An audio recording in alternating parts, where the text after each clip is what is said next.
All right, everybody. Yes, little late. Had my alarm going off. Had turning off my alarm because it is 8 o'clock. It is time for the Couch Potato Sports Show. Welcome into the show as our Sunday morning tradition has continued on now into our 17th season. Holy smoke. Unbelievable. But it is what it is. And we got just a lot of people in here. That's right, the Podfather. And by the way, on the Miss Mania, I guess last night, I didn't even realize it is there, as well as the one, the only.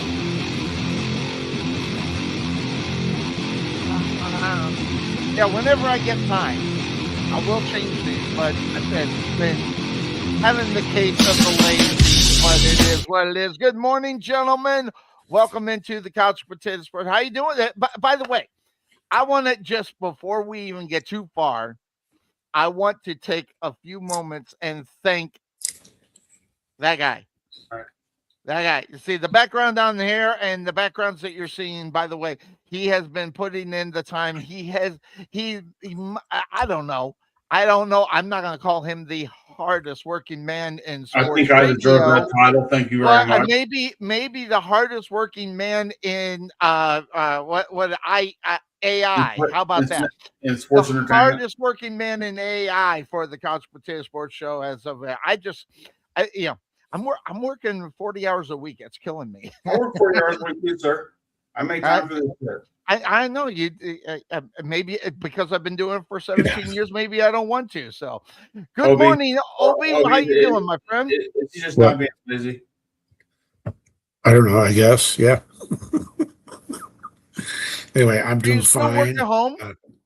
Yes, I still work at home, but I'm going to throw this caveat in today. Tomorrow, I know that the wife is not watching this show because, well, let's see, she's still sleeping. Good. And where she's sleeping, it's 5 o'clock in the morning. Oh, wait, where's she in Hawaii? She's in Maui. Hey, she left. So she left your sorry ass in Arizona and went to Maui. How about that? That's love. That's love. Or just hatred. Or just hatred, really, for that matter. Could be. Well, and funny thing is, so I talked to her the other day. She was telling me about how her heart rate is down, and she's just like, I'm feeling really good and everything. I said, so it was me. Every time you're around me, your heart rate's up.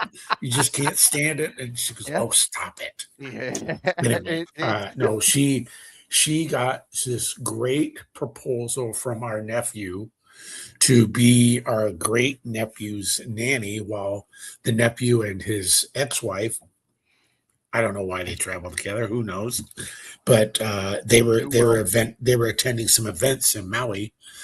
His ex-wife won Salesman of the Year for her company, so they had a big bash out in Maui, and so they called Vicky up and said, "Hey, would you like to be Porter's nanny for the weekend?"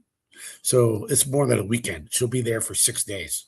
Wow! Yeah, I know. You're gonna come like a different person. Tough, right? Yeah, she'll come back and she'll be going, "Who are you?" Yeah. You're gonna come home and say, "I came home to this." This guy who's a diehard Brown fan who can't seem to win anything here. Come on. Hey, of course you have to throw the Browns in there, don't you? Well, why not? I mean, that's what I would. Didn't we all kind of lose this weekend with the signing of Max Crosby going to the Ravens? I know. My team did. I know Bryce from Brooklyn. He's not happy about it. Seems like Cuervo's not happy about it. I'll tell you who is happy about it. The Chargers. The Broncos. So Cuervo's like happy with that. You know who else is really not happy about it? Who's that? Joe Burrow. Yeah, what Joe Burrow's got now has J.J. Watt, TJ Watt. Oh yeah, Myles Garrett, and now Max Crosby. He gets those Yeah. 3 guys 2 times a year, so he's got 6 times where he's going to be running for his life. Yeah. As Yeah. the trade, there it is. The trade did happen, and he is on his way to Baltimore. Well, it's The unofficially Ravens. happening right now. It doesn't happen until next week. It's going to happen. Well, as Or far this as week. it being a trade, it's going to happen. The trade doesn't become official, but they're allowed to trade. They can't work in free agency, but they can work the trade. But it will make itself, you know, official. I guess you could say. What is it? Early next week, I think it is. So Yeah. so Yeah, Tuesday. so that whole thing's It's so either Tuesday or Wednesday. yeah. So that being said, That's a of fun course, day that's for the us name of the because all day long we're just sending memes back and forth of who's going where. So it's fun for Yeah. us. Yeah, and here's Anthony. Listen, there's something to be said about having that key cog on your team. Now you have Lamar Jackson. We don't, that whole thing. I'm back and forth with Lamar Jackson. I mean, I love what he's been doing lately. He's not the run around quarterback that he used to be. He's becoming that pocket passer.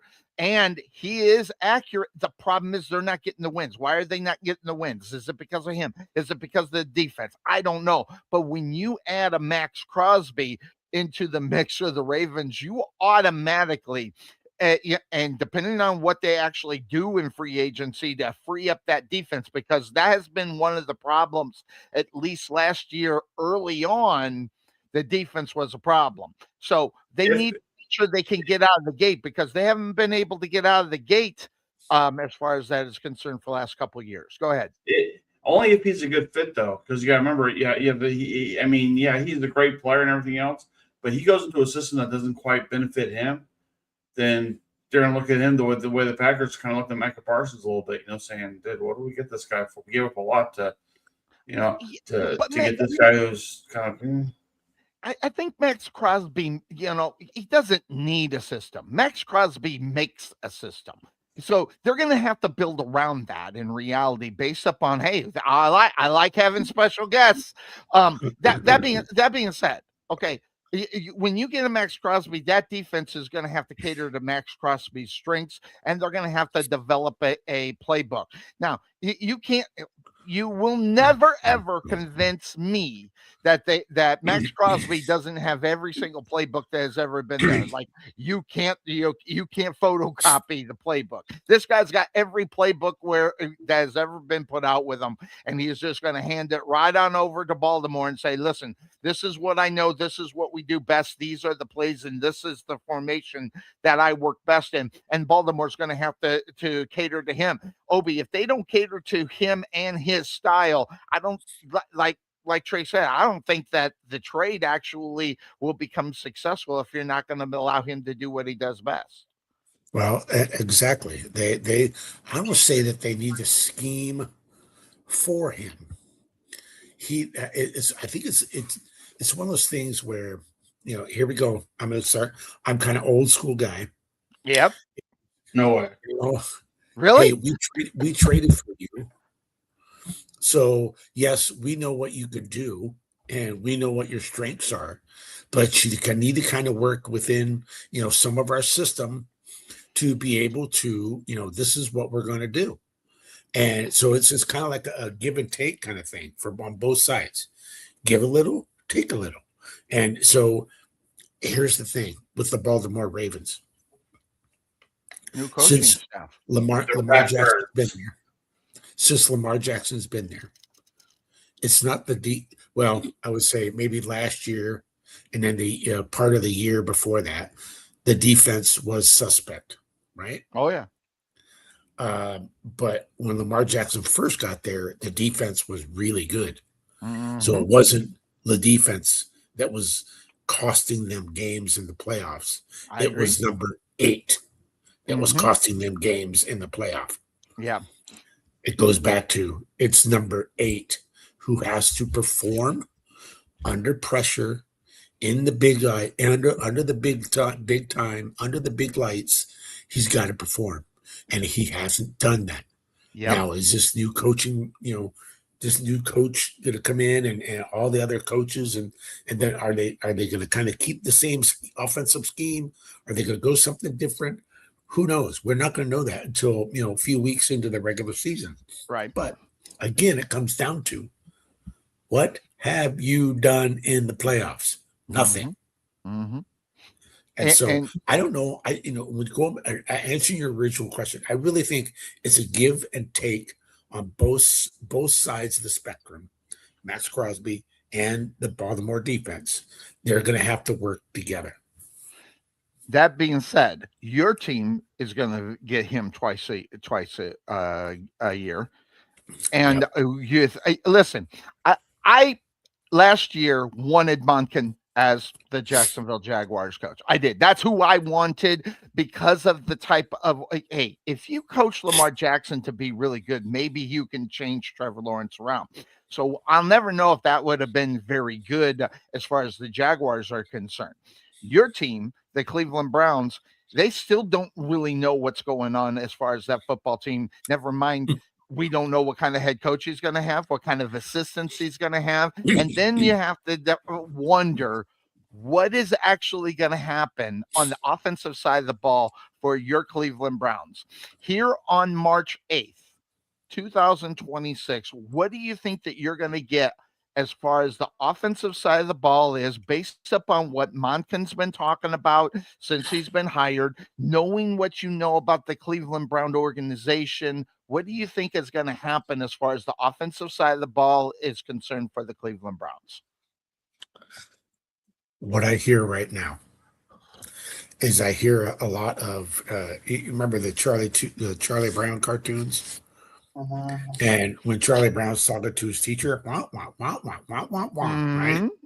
That's what I hear right now out of Monken's mouth, because we all know who really runs that team. It's not Monken. No, it's the upper management.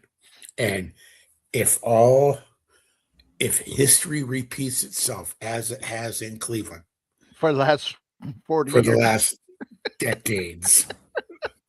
What's going to happen is Monken came in and Mr. Haslam sat him down in his office and said, listen, this guy is our starter. You're going to play him no matter what. So Monken sits there and he's telling people, oh, the quarterback job is an open, open for business. And, everybody's a bullshit. I don't know. I hear Deshaun Watson's name's being talked about again. So well, I heard didn't they renegotiate his contract so they can free up some cap space? Well, they got to pay him. There's nothing they can do. So they should have done that every single year. If you're going to have him there, at least pull him in the conversation. But will he? My God, you're dematerializing there, Sonny. But it's all right. No, but I mean, look again. Out of the quarterbacks you currently have on that roster, I know what he's done for them lately, but again, when he came out of Houston, he did have a lot of promise. Let's face it. Let's be honest. He did have a lot of promise before he walked into it. Into a massage salon. So, does he still have? He's kind of like the Colin Kaepernick now of the NFL. Possibly a serviceable player, but we'll never get to know because of his hijinks. He's the taboo word right now, and within the NFL, if the Cleveland Browns, I'm going to tell you this right now. I am 100% feel this way. If the Browns let Deshaun Watson go tomorrow, there will be no NFL team that takes him. Not even the Jets, not even the Vikings. No. He is taboo. Yes, he's taboo. And this is the trade. 2022, we're now in 2026. 4 years later, someone will take it. And the reason being, who's eating all the contract? The Cleveland Browns. The Well, Cleveland true. Browns are eating the whole damn contract, so they will. The Jets will. I'm telling you right now, if Cleveland was letting them go, the Jets are going to be first in line with them to try to grab up what they got to grab up. Okay, Well, at the quarterback, because they literally have nobody right now. Yeah. So let me ask you this question. Here's an interesting question for you. Let's say the Browns tomorrow let Deshaun Watson go, and you're the Jets, and you know Tuesday's coming, and you know Tuesday or Wednesday's coming, and you know that you're going to have a shot at either Deshaun Watson or Kyler Murray. Who you go with? Well, see, that's the thing. We've seen what Kyler Murray's all about. We And haven't we've seen what Deshaun And that's recent too, by the way. Not really. I mean, come on. It's the Cleveland Browns. It's almost as bad as the Cardinals. Let's get serious here. I No, mean, they are you as don't bad as even know. You don't even. You have zero clue. And never mind the fact. Never mind the fact. I mean, how many games has he played in 4 years? 4, Who? maybe. Who? Deshaun Watson. Has he 4 or even 5. played? 4 Yeah, or 4 or 5. 5. Yeah. So 4 or 5 games is not going to. We know what Kyler Murray is all about. I mean, that Okay, that listen, alone is but stop and hear what you just said. okay. We've agreed that he's played between 4 and 6 games in the last 4 years Right. with the Browns. He didn't play a freaking game for 2 years before that. I get it. I get what you're 6 saying. years. Yeah, but for That the guy's last played 4 maybe years, 6 games. Kyler Murray, we've seen him. That guy's sat down at the dinner table all the games except from when he's been hurt. He's played a lot more than what. Listen, Deshaun Watson. If there's anybody who's fresh right now, is Deshaun Watson. And if anybody needs a fresh start anywhere, it's Deshaun Watson. Even more so than Kyler Murray. Kyler Murray has proven himself that his 5'10", which is actually probably 5'9" or maybe 5'8 and a half. Okay, it is not been able to get the job done. Now, granted, then that's based up on mini games instead of for a handful of games when when Deshaun Watson played when it didn't even matter. No one cared, right? No one even gave it. Now, a new change, different location. The fact that no one has to eat that contract. There's several teams that might take the shot on him. Is 4 years of this nonsense that happened long enough to where they can, I don't want to say forgive, but at least forget what he's all about and what he's been for 4 years and give it a shot. I don't know. I know if I was the owner, I wouldn't touch either one of them because I am different thinking. I'm different thinking is because they're not leaders. They're cancers in the locker room. One he quit on his team. I'm sorry. I can't get over that. That's called character. Yes. And character goes a long way in my book. I agree. And so, I mean, I know some of these owners, they really don't care about character, but I do. I wouldn't take either one of them. Anthony poses a great question here because we have not seen really Trey Lance ever, except in backup, mop up duty and things of that sort.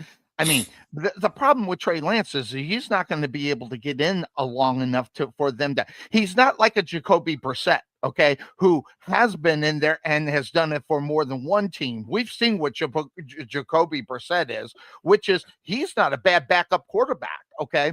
We don't even know if Trey Lance is even a good backup quarterback. So there's a, who would you rather have? Well, I already know who Kyler Murray is. I would, I'm at a crap table. I want to take Trey Lance and see what Trey Lance can maybe do for 4 or 5 games. Give Trey Lance 4 or 5 games in a row before but that guy hasn't had that opportunity to be able to get that done. So go ahead there, Podfather. Okay, let me ask this. Let's say Trevor Lawrence and whoever his backup is are out right now.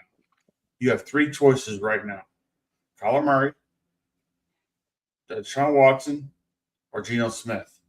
Who are you picking? Geno Smith. Wow. And it's not even and it's because of the experience. I hate the guy. Okay, I can't stand the guy. But compared to who they had last year, I take Geno Smith. Okay, because say whatever you want about Geno Smith. Okay, the last 2 years really bad. But what he did in Seattle, he kind of turned his career around, but went back to who You would Geno not know Smith if listening is. to this show. Well, no, he went back to who we all knew who Geno Smith was. Don't do the But force count. but as a backup quarterback, yes, right now, God, I hate to even say it. Geno Smith's one of the best backup quarterbacks in the NFL right now. Okay.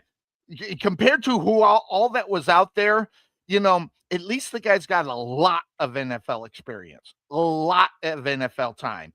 And we'll do, you know what I'll do? That being said, of course, that's the name of the show. We'll do this. We'll bring in this guy. Can't see me.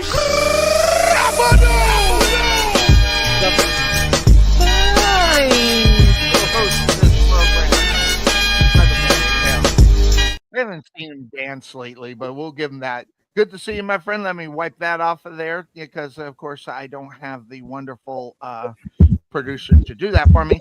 All right, so let me ask. Yeah, hey.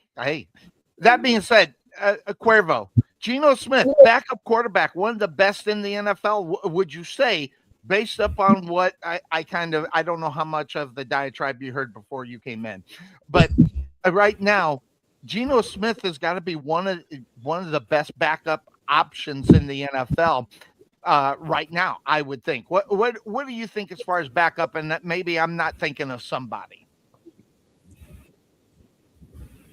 Yeah, well, first off, good morning, guys. It's been a couple of weeks, and if I sound weird, I'm fighting a little, very, very small cold right now. So, okay. Yeah, I thought about Geno Smith, and when I heard that he was being cut by the Raiders, there is a team that I think could possibly bring him in and actually start with him, and it's right there where that guy is.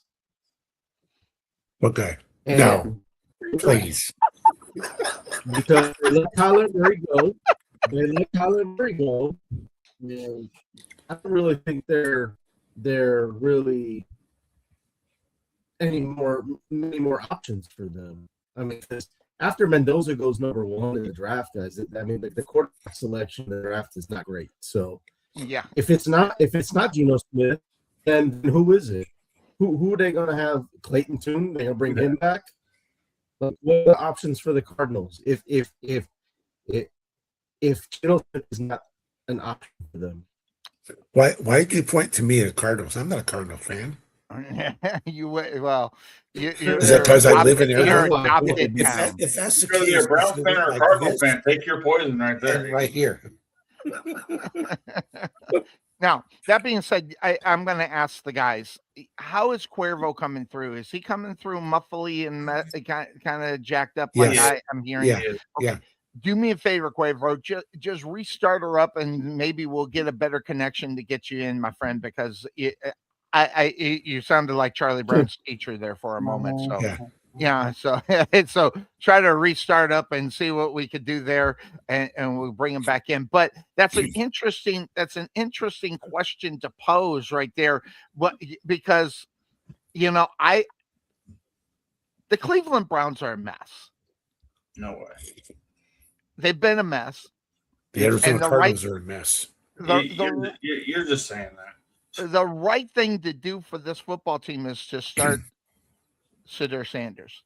That's the right thing for them to do because it's so left field and no one wants it. And if they keep going with the same thing that they always anymore, though. I don't know. I don't know how I feel about it. Do you think ownership has got mad love for Sidor Sanders? Yeah. Right now, I don't know about the ownership, but the thing is, I mean, Shedeur didn't play that bad for a rookie.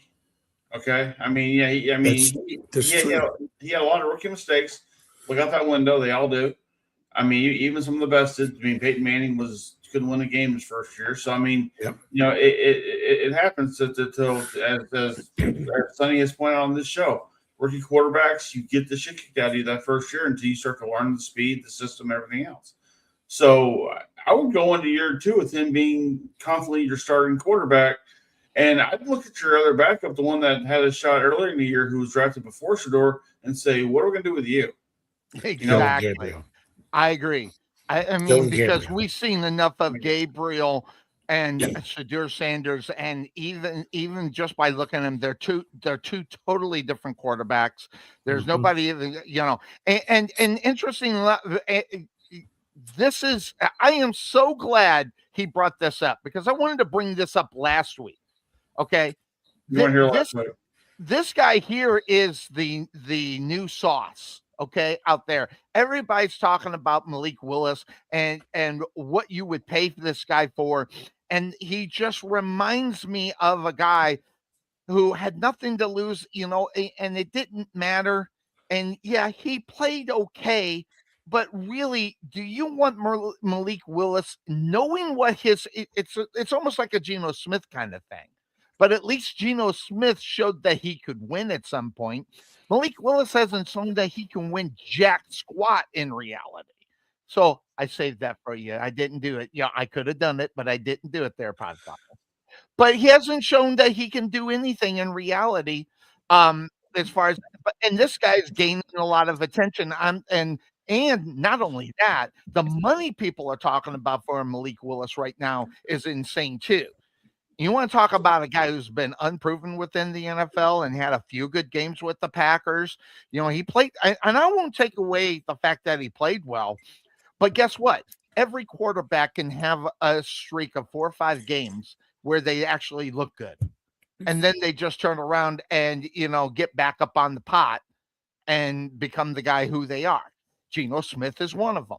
Now, granted, the relationship that he had with Pete Carroll and offensive coordinator up in Seattle compared to what they had down in Las Vegas, 2 totally different things. But guess what? Everybody knows who Geno Smith was. Okay. And he went back to it 2 years. Not only that, they had one hell of a defense that helped him out in reality, which they didn't have in Las Vegas. So the combination of the fact that he didn't have that defense up in Cleveland. Listen, I'm telling you right now, Cuervo's not wrong.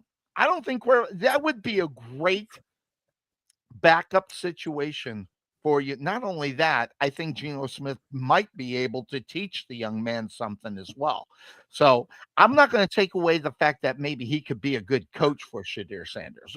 I don't know. Obi, what do you think?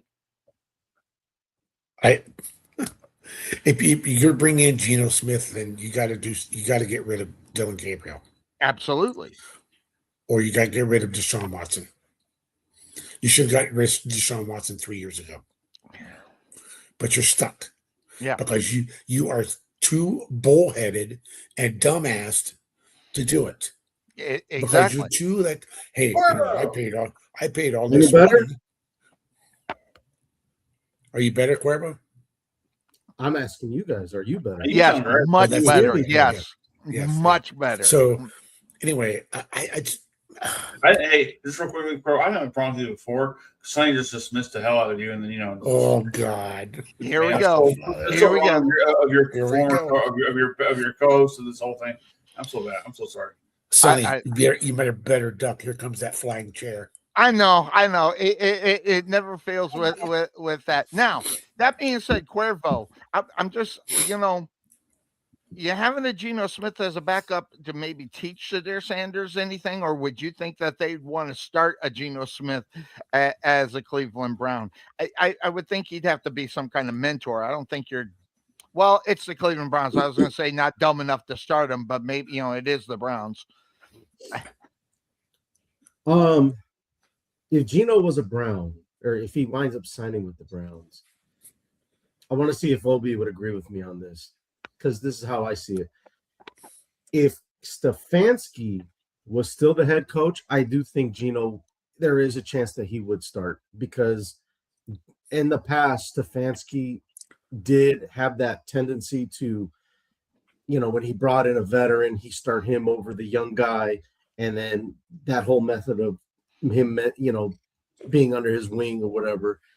But now that you have a different head coach there, I have no idea if Todd Monken would start Geno Smith and have Shador under his wing, or it would be start the young guy and then have Geno as a backup insurance policy of a veteran in case Shador goes down or Shador just plays like absolute crap. I don't know. I don't know how Todd Monken coaches. This is his first head coaching gig, so I don't know what his plan would be. So I really couldn't give you a solid answer, but I do know, in my opinion, if Stefanski was still the head coach, I do think there's a chance Geno starts. Wow. I think there's a real good chance that Geno would start if Stefanski was there.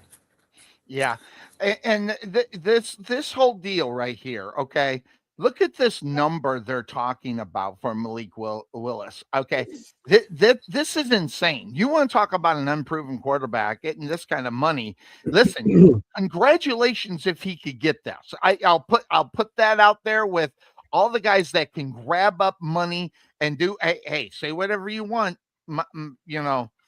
Kirk Cousins knows how to get 20 or 30 million being average. This guy here, I don't know if we could even say he's average. So the idea, Podfather, of grabbing up a guy who went to Tennessee, wasn't great at which was supposed to be the savior, didn't happen, had a couple of good games up in Green Bay. How are you feeling about a Malik Willis? Maybe even being a backup quarterback for your Dallas Cowboys. I mean, I obviously that doesn't fit the mold pretty much of what they are. Good to see another special guest there. That being said, I mean, how would you? What would you think about a Malik Willis as a backup quarterback for your football team? And Cuervo, that question's going to go to you as well, as far as the Bears are concerned after Podfather responds. Does he want $20 to $30 million? That's what I'm just saying. That's what the report says, according to. Okay. And by the way, the insider here, that guy's solid too. It's not like it's a Sonny Clark, I find that, before you answer, Podfather, I find this interesting because both teams that he mentions, the Dolphins and the Cardinals, those two make sense. ownership that tend to be cheapskates. Yes. Yeah, but you know what though? I mean, like if you look at the Miami Dolphins, they've been dying to have the starting quarterback on that team since Marino. They tried to with Tua. I mean, nothing has ever worked out for them in the last 30-something years. Absolutely. At least Malik Willis gives you a little bit of hope. I mean, now do you want to wage in $20 to $30 million for hope? I mean, isn't that what every other owner is kind of doing with their quarterback? And then for Arizona, I mean, let's face it, their hope was in Kyler Murray, and whether he got crossways with the organization or he just lost his focus or the fact that he was too damn short to play, I don't know. I mean, it's just one of those things to where Malik Willis could be an upgrade over Kyler Murray, but is he a $20 to $30 million upgrade over Kyler Murray? That's a lot for someone who is technically still unproven for the length of time that he's been in the league. I agree. I mean, look, going back to the Cowboys real quick. Yeah, I'd much rather give our kicker $10 million than give a quarterback 20 to 30 who's barely going to see the field. Yep. So at least with my kicker, I know I can get the points. Yeah. How about you, Cuervo? Are you liking the idea of Malik Willis as a backup quarterback than what you got? Which, by the way, I've been hearing a lot about your backup quarterback. Oh, he'd be great over here. I forget his name. Starts with a B. But everybody seems to like the backup quarterback situation in Chicago. Would the idea of a Malik Willis joining the club be a good for you as far as that is concerned, compared to the guy that's already there? Malik Willis in Chicago? That's not happening. Yeah. Okay. Zero shot that happens. Now who's the backup that everybody loves in Chicago right now? What's his name? His last name starts with a B. It does. Good job, Sonny. Tyson Bagent. Yes. Yeah. And I've been hearing rumors around about maybe grabbing up that guy and I've been hearing those rumors. I don't know how solid they are. Of course, you know me, I'll fall for anything. But I have heard that he has Very actually true. gained some interest from football teams out there. Would you like to keep your guy, or do you care as far as the backup quarterback is concerned? Because really, the really big problem or issue would be is Caleb Williams. You want that guy starting, definitely. Yeah, and I mean, I like Tyson. I liked him as a backup. I think he showed a lot of confidence, and he's got some good energy to him. But at the end of the day, you know what? What I trust the most is the judgment of Ben Johnson and Ryan Poles, the GM. So if they feel like we can trade Bajan away, get some sort of draft middle round compensation, and then still find someone to replace him, because Case Keenum, I think he's still with the team. He's the number 3 guy. He's the veteran Really? presence. I did not know that. Yeah, he was there last year. Well-traveled quarterback. Definitely. Yeah, if they could find a someone else to come in and be that backup role, then I'm good with it, because like I said, I mean, I trust what Poles and Ben Johnson are, what their plan is. I just don't see it. I think Ben likes Tyson Bagent too much. I don't see them trading him away. They just signed him to a 2-year extension in season last year too. So in season, that's yeah, impressive. it was in season. Mm-hmm. So yeah, I mean, I don't think it'll happen, but if it does, then I'm sure they've got something planned to, have a different backup for Caleb. Definitely. All right. So, did you guys see? Not to change the subject real quick, but I want to hear your guys' thoughts on this. Did you see? I think I posted on our group that I saw that rumor was that the Detroit Lions have shown interest in a certain player in Cleveland, and they're willing to trade 2 first-round picks and Jameson Williams, the receiver, to Cleveland for Myles Garrett.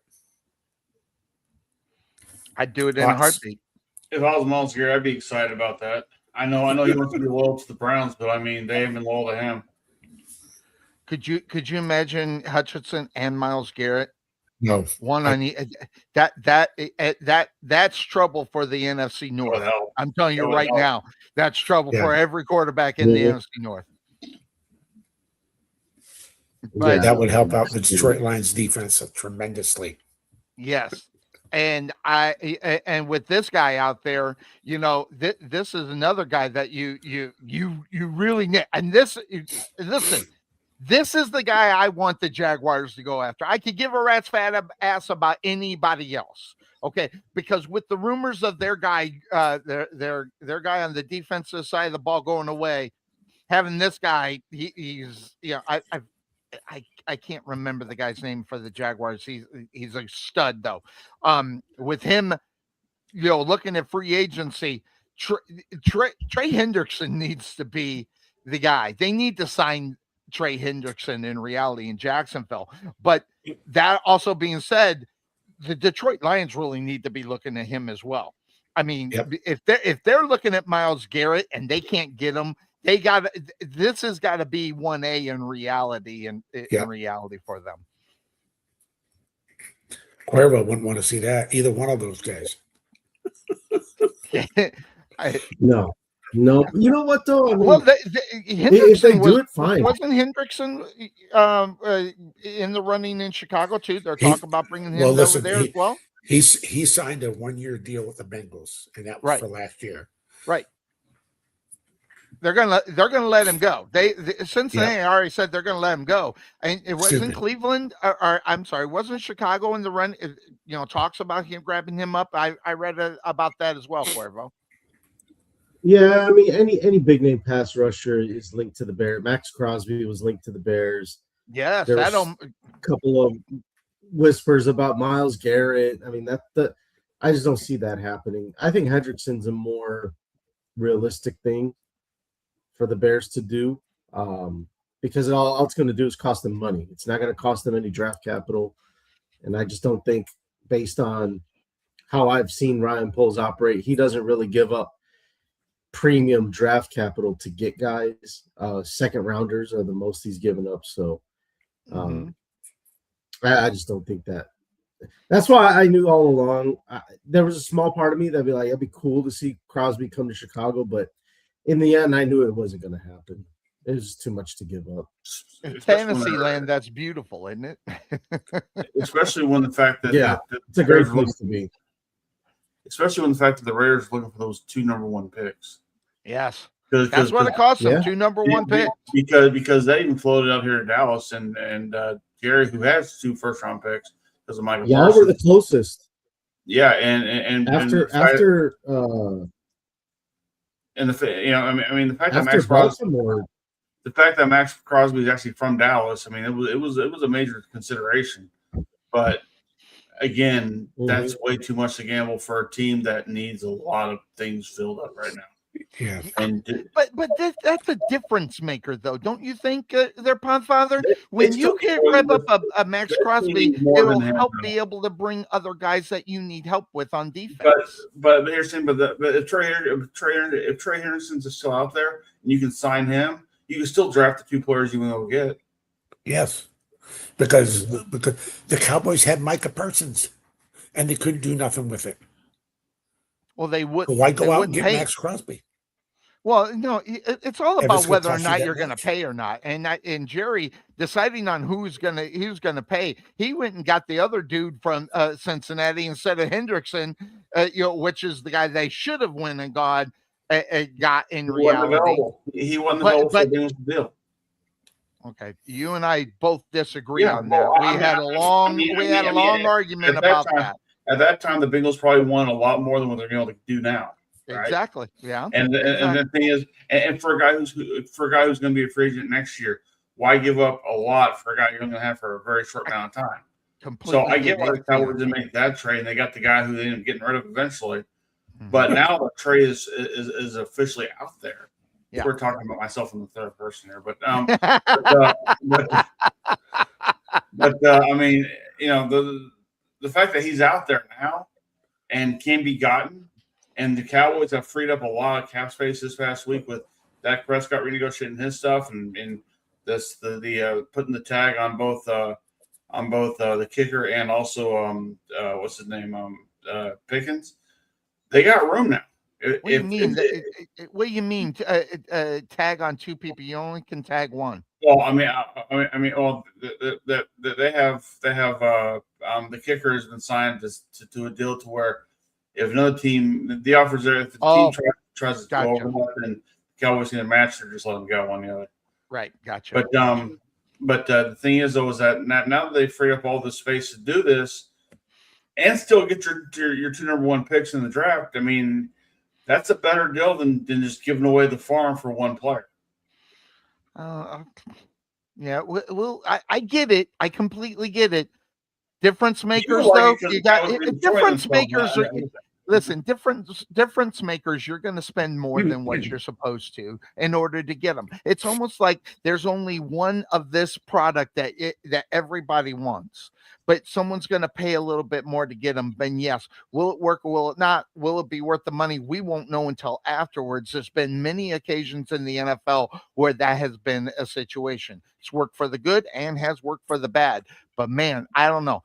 But Hendrickson, I think, is a great fit in reality in Chicago. But that being said, when you see what's going on, the backup quarterbacks, there's another backup quarterback that's getting a lot of talk, Jacoby Brissett. Now, when you see what happened, what a pretty good season stat wise regarding Jacoby Brissett, okay, coming in and taking over for Kyler Murray, he just looked better. There's an eye test portion here, but the same difference, though, in reality is the win category. The ticks up underneath the W. I think, and this is just me, and I'll ask Cuervo, when you look at the eye test on Jacoby Brissett, not just with the Cardinals, but what he did in his past. You go back, this guy, he gets wins. This guy, he just didn't get them with the Cardinals, but this guy gets wins. This guy's got some talent. Granted, it's not starting caliber quarterback kind of thing going on, but man, pretty good, solid backup. Basically, what I'm starting from this show is there's a good, solid backup quarterback opportunity for a lot of football teams in reality, and Jacoby Brissett's one of them. But didn't your thing just say if Aaron Rodgers left, they would bring him in as a starter? That's if the Steelers would have went with them, and and how they're going to develop Howard, which by the way I think is a joke. How he's a newbie. Everybody's talking about how great he can be. Listen, the guy. Let's not talk about greatness until we actually see him actually play football on the NFL level. I'm sick and tired of people looking at the college years and go, hey, this guy's going to be great. And then they just squat. That having been said, Cuervo, I mean, this year's, backup quarterback situation is a lot better than a lot of years within the NFL. And by the way, they can be gotten in reality too, since they are the backup. It just depends on what you're going to give up to get them, unless they're in the free agency market. Right, and that's the thing. When it comes to free agency, 9 out of 10 guys you're going to overpay for, and especially depending on what position it is. If it's a premium position like edge rusher or quarterback or offensive line, something like that, yeah, you're going to overpay for it. But that's why you make moves now to free up cap space to make those moves. Mm-hmm. When you have a hole that you feel you can fill temporarily or whatever, then that's what the free agency period to me is for. As far as Jacoby Brissett, look, he was good. I mean, this was many moons ago, but he did good enough to replace Tom Brady when he got suspended. So, he played well during that time, and then he was in Indianapolis. He played well during his time there. He wasn't, Pro Bowl level, but it was good enough to win some games. He went to where else did he play? Yeah, Arizona. So I mean, he's been all over the place. I think, we got to think about this, guys. What is and maybe the Podfather knows this question better since he saw Mike McCarthy for a couple of years down in Dallas. Like, what style of quarterback does he like? Does he like more of a pocket passer type, like he had with Rodgers in Green Bay, or is he willing to work with a more mobile style quarterback, like a Dak Prescott that he had in Dallas? So, I think it's just going to depend on what does that quarterback look like for McCarthy to work with, and that'll really determine if they're going to go after a Brissett or try to bring Aaron Rodgers back. I think. I mean, with McCarthy, I think he likes the timing routes. He likes, the running quarterback thing. He had that a little with Dak until Dak got his leg taken out off underneath him against the Giants, and that screwed him up for the entire for McCarthy's first season. So, I really think that McCarthy wants a pocket passer who's willing to sit in there and look for that open guy as opposed to just making stuff happen. Because when you make stuff happen, shit happens not so well for the quarterback sometimes. And in this league, you can't afford to lose a starter. Otherwise, you got a very interesting 3 to 4 weeks to figure out what you're going to do. And sometimes in this league, you don't have that kind of time to worry about that. So, I mean, he's dealt with running quarterbacks. I don't know if he would much prefer it. Honestly, I'm pretty sure McCarthy's looking at Aaron Rodgers saying, "Look, let's go back and do this one more time. Let's see what we can do. I got one last shot at this. You got one last shot at this. Why not? We're in Pittsburgh. We're in a football town up here, which is what Green Bay was. Why not have some fun with this? But didn't they have a bad divorce? I mean, really, if you go back and it wasn't just a little bit of a disagreement, if I remember correctly, and I could be wrong, but I heard that it was actually not very pretty as far as that But relationship went. those two have kissed and made up several times when the Cowboys have played the Packers again, and he faced Rodgers one more time, and Rodgers got the best of him every time he faced him, I guess. The thing is that there's still that dynamic there. It may not have ended the way that they wanted to, but at least they have the one thing that let's face it, Cuervo would like to have, Obi like to have, and you like to have. They have a championship ring together, and the fact that they know they can win together and they can apart. Sometimes you're willing to overlook the bad shit that's happened and sit there and go, look, if this is for what our main goal is, why not? And Rodgers don't have 3 or 4 more years to go. I'm sorry. He may have 1 year. All right. But if you have the right person in place to help you get through that one last year, who I think McCarthy could be, why not? And bring in Brissett, yeah. You bring in Brissett, you change your offense tremendously. Maybe for the better. I mean, I can hear Bryce come on here right now and say how excited he'd be for Brissett to be the quarterback, because he wants to see that different dynamic of a running quarterback. He wants to see that different dynamic of a guy looking for the open receiver as opposed to him just sitting back there waiting for shit to happen. So yeah, I mean, it would be a good problem to have. How much are the Steelers willing to pay for a backup though? That's another question, because Brissett's good. I mean, he's what, maybe worth $8 million a year, maybe $10 million. Maybe. Yeah, whatever teams are willing to pay. Yeah. So, I mean, but having said what I think he's worth, it, then add $5 more million to that, because that's what the agent's going to go look for. And now will the owners sit there and go, well, if Rodgers gets hurt, which can happen, he's an older guy, and he's on Mount Pleasant doing some sort of a meditation thing right now. We'll see what happens. So why not? It's just me. I just sent a message to Bryce. I asked him if his ears are ringing, so maybe we can get him in here. As far as now, that being said, we're talking about backup quarterbacks and what's going on with your backup quarterbacks. Listen, San Francisco's in a very interesting position with their guy, Mac Jones. Now, and this is according to the Athletic. These guys are they want a first round pick. Okay, all right. No. So that being said, and No. Obi, I think I completely agree with you. Everybody knows how I feel about Mac Jones. But wait a second. It's your guy. Wait a second.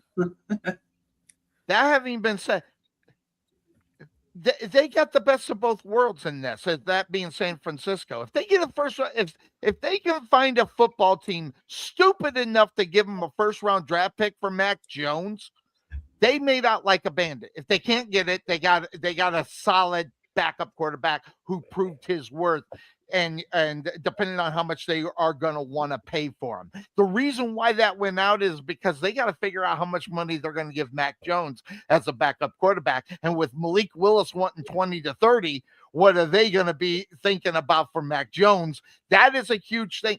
Listen, this would be a mistake for the 49ers to let him go. However, if you can get a first round draft pick, you let Mac Jones go. But that's the next question, is how much are you going to give Mac Jones as a backup quarterback? Listen, right now, Brock Purdy, it's got that Fred Taylor thing going on, right? Fragile Purdy. He's considered fragile. Which one is that one?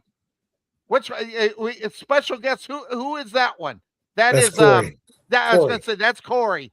Yeah, he doesn't remember me. He's probably yes, he does. Yeah, he remembers you. You can tell he walked away really quickly. I know, and so did the cat. You notice that too. She's but like, anyway, God, that Sonny guy.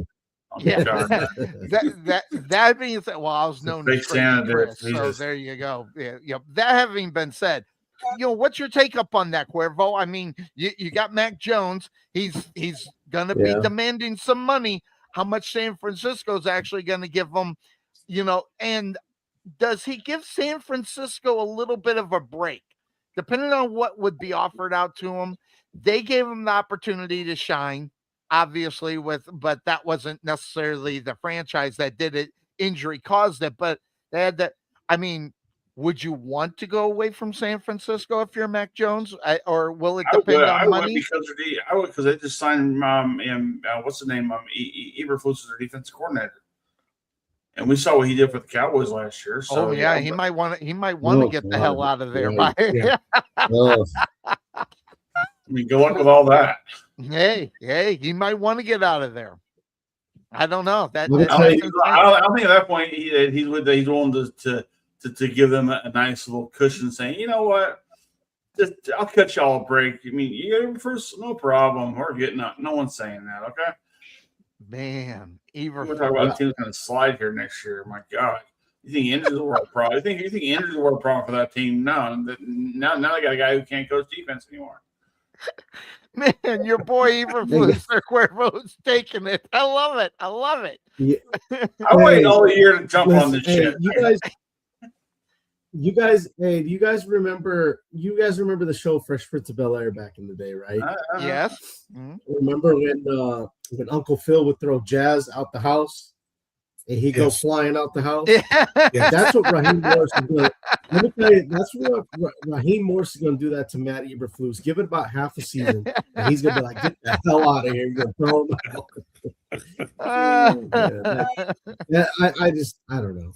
Yeah, so he's going to be an assistant, this, assistant, that, but I don't know. I don't know if it fits how San Francisco plays defense, the way he runs his defense. That's why it didn't work in Dallas. You know what I mean? Like, I just think his style is different from what those teams want to run. So I don't see it. I don't see it working out well for the 49ers. Robert Saleh, Matt Eberflus. Oh my God, there's not even a question about who I want. Well, no, it's not Robert Saleh anymore.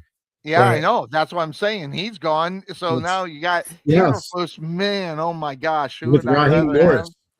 Yeah. Isn't Raheem Morris? He's the DC. Wait. And maybe I'm misunderstanding. So did they hire Matt Eberflus anyway? Yes. As an assistant. Yeah. He's an assistant. Man, that the fall from grace right there tells you a lot. Which, by the way, give me Raheem Morris almost over most outside of Flores. Right now, I think Flores is the best defensive coordinator out there. I just think he knows how to get to players and have them play for him. And you see what he's did everywhere except Pittsburgh. Pittsburgh had a little lingering thing going on. So I'm glad he got out of there because, but gosh, we're even still talking about Flores, not a head coach, 3 years removed from the thing actually now 4 years removed from the Miami debacle that ended up happening. So, but Matt Flores is the guy. Now we're talking about backup quarterbacks. Even my boy Jimmy G. The Dolphins have been. Hey, say whatever you want. Jimmy Garoppolo, is a potential and Malik Willis is another one. And if the price is right, so we're on a CBS game show this morning. If the price is right, as far as that Jimmy G. And notice how I didn't say Jimmy G is the best backup quarterback. He's a great option, but I don't think he's the best backup quarterback. I think Geno Smith is. Listen, I can't believe I'm even saying this. I think Geno Smith is the best backup quarterback. Obviously, outside of what I don't know if I believe. I don't know if I agree with what Anthony is saying, but yeah. Obi should take him, but take who? One more person. That's a sleeper. It's a sleeper. Listen, we know who Mac Jones is. He played for that. Now that having been said, okay, thinking about what Sam Darnold has been, is Mac Jones that guy? I don't think so because Mac Jones had the Patriots. He had what he had. So I think it's a little bit different. But first round draft pick from I don't see Jimmy, but like I said, there's a lot of good there's a lot of good backup quarterbacks that have got time in the NFL that has played. And if you want dependency on experience, Cuervo, in the backup quarterback, you got a lot to choose from. And you can get any of them, by the way, regardless of what their contract is. You can get any of them if you're willing to pay for it. And that's the big question.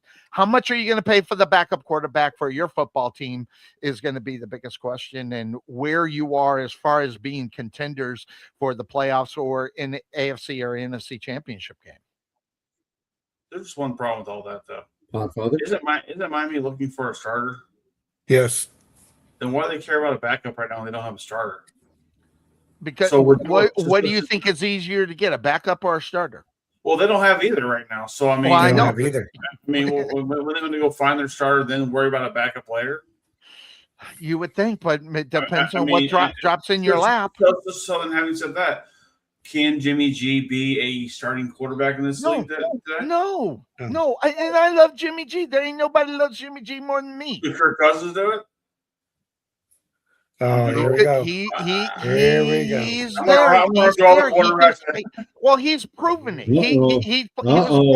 He was a starting quarterback for the last 7 games for How about Ryan the Tannehill? Atlanta Falcons. Can you bring him back?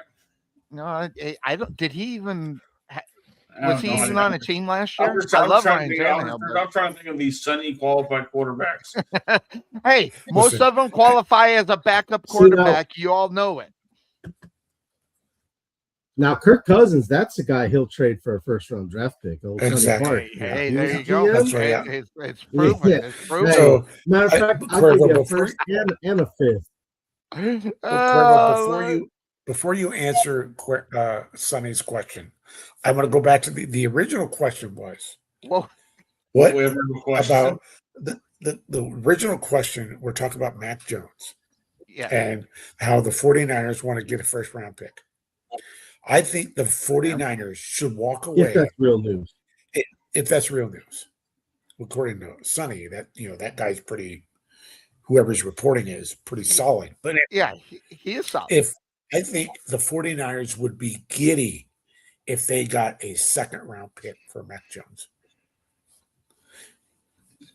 You get a Agreed. second round pick for Mac Jones. I don't think the 49ers can hang up the phone quick enough to say, we got it. Well, that I guess that's the question. Would they for a second rounder? Oh, yes. Yeah, but look at what are you going to do for you got a proven guy who went in and won football games for you because of Purdy not being able to stay healthy. It just all depends on how you feel about Purdy next year as far as health wise is concerned and how worried you're about it. By the way, you should be worried about it. So yeah, how much of an influence is that second rounder going to be enough? I don't know. You go back to I what you think said. you should, Does Mac Jones want to be there? Well, that's If he doesn't want to be there, then why are you keeping him? Hey, I have a something question. we Mac- wouldn't know. I have a question. Is Brock Purdy becoming Carson Wentz?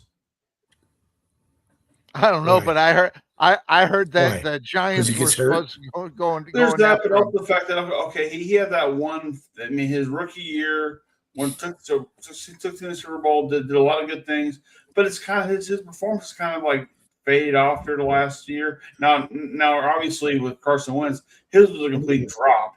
But I mean, but with Purdy, he's been more on the decline than he has been on the uptick. Well, here's my thought on that. Really figured him out. My thought is Purdy has lost some of his weapons that he had early on in his career. Nuke went away too. And so the nucleus, as he said, when Purdy made that run, when the 49ers made that run with Purdy, they had all of these guys surrounding Purdy where Brock Purdy was a product of the system. Mm-hmm. As much as I love Brock Purdy, Gilbert Boy, I love it. Perry High School, I love all that, the story, but it's a product of the system. Is where he made, yes, it's a great story. He Mr. Irrelevant and took the team to the Super Bowl, blah, blah, blah, blah, blah. I love that, but he had all these weapons. He had a dual threat in Debo Samuel, either running back and a receiver. He had George Kittle. He had the dude out of Arizona State. What was his name that left? He had all these weapons. Ayuk? Brandon Ayuk. He had all of these weapons that he could Yeah. utilize and run the system. And their defense was not lights out, but their defense was good. They're Mhm. solid, yeah. And they lost It was Bosa. solid.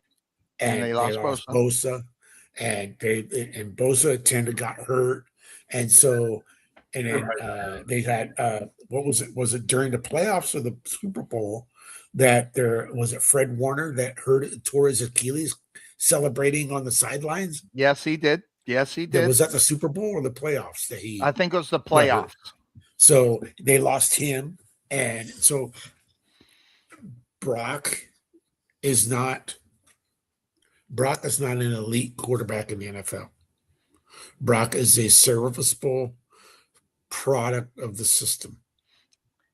He's not going to go out there. You cannot say, Brock, here's our team.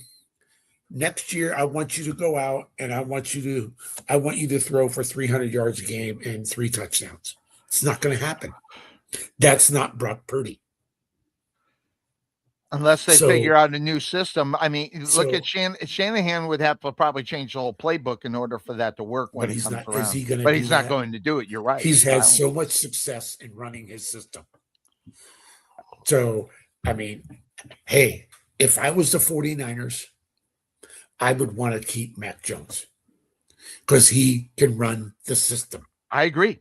100%. That's why I'm saying if you can get the first rounder, yeah, you jump at that. Do you really do it for the second rounder because of the experience within the system? How much of a talk between Kyle Shanahan and the GM, the Lynch? Those two had have to talk to say, hey, we got to really be careful what we're going to do here. I wonder how much of a Cuervo, I don't know if we would ever know that conversation in reality. Do you think they might be that close to be talking about something like that or no? I threw that to you, Cuervo. He seems like he's frozen. Oh, I see his eyes when he's say blinking. the question again, Sonny. Kyle Shanahan and Lynch, do you think they're that close enough to where they would be talking about what they would be able to get for him, that second rounder? Do you think that Kyle says, okay, if you can get the first rounder, great, that's perfect. That makes sense. I don't think Kyle Shanahan would say, but the second rounder, how much of an influence would Kyle Shanahan have on that decision? Or do you think he would? Lynch, I love Lynch because he's out on that dude is out on a limb every time he almost talks about things. So, but do you think there's any influence there?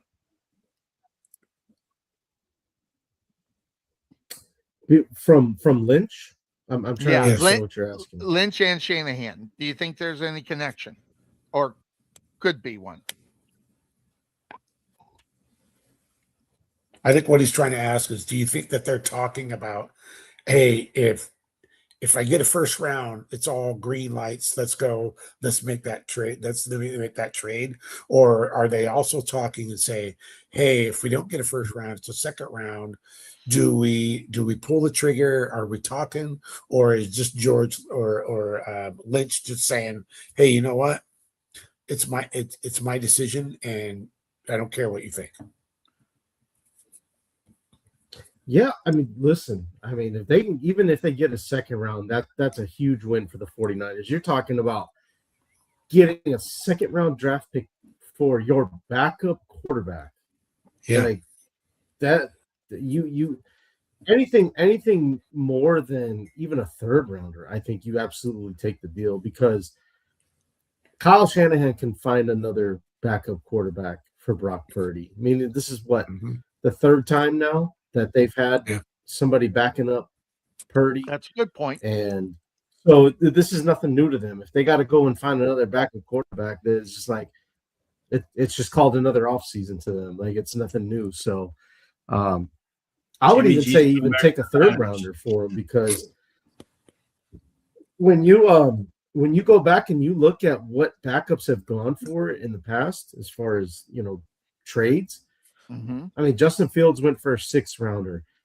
that Sonny, your Jaguars got Mac Jones when they traded for him. I think you gave up a 7th rounder to get him. Yeah, So exactly. It's when you're talking about a backup level quarterback, and if you can get even a 3rd round pick for him, listen, I seriously doubt that Kyle Shanahan's in love with Mac Jones that much to like, no, we can't take that 3rd rounder. I love Mac Jones too much. Like, I seriously doubt that that's the case. So I don't think it's so a matter I of definitely think loving even a him. 3rd rounder, Just they're gonna take it. I don't think it's a matter of loving him, more so than Well, being able to worry about what filling I a guess hole if maybe it not love, but happens. attached. They're not attached to him at that level. Interestingly enough, it's just the question that's running through my mind. Now, big news out of Chicago is that your boy DJ Moore is gone, gets traded to the Bills by Josh Allen in pretty good shape. I mean, he's got a pretty good roundup, but getting back to the DJ Moore situation, the Chicago Bears are going to have to fill that hole. You can say whatever you want about DJ Moore, and there's been a lot that's said about him, but that guy is a talent. That's a tough talent to replace as far as that is concerned, because that relationship between Caleb Williams and DJ Moore, I think, was legit. I think it was there, or he wouldn't have been as successful as they were. So the Bears got to go out and do something different. What's your take up on losing DJ Moore, and who do you want to replace him with, Cuervo? Yeah, so this is a situation where, you like the player and you appreciate what he does, but at the end of the day, it's business, right? And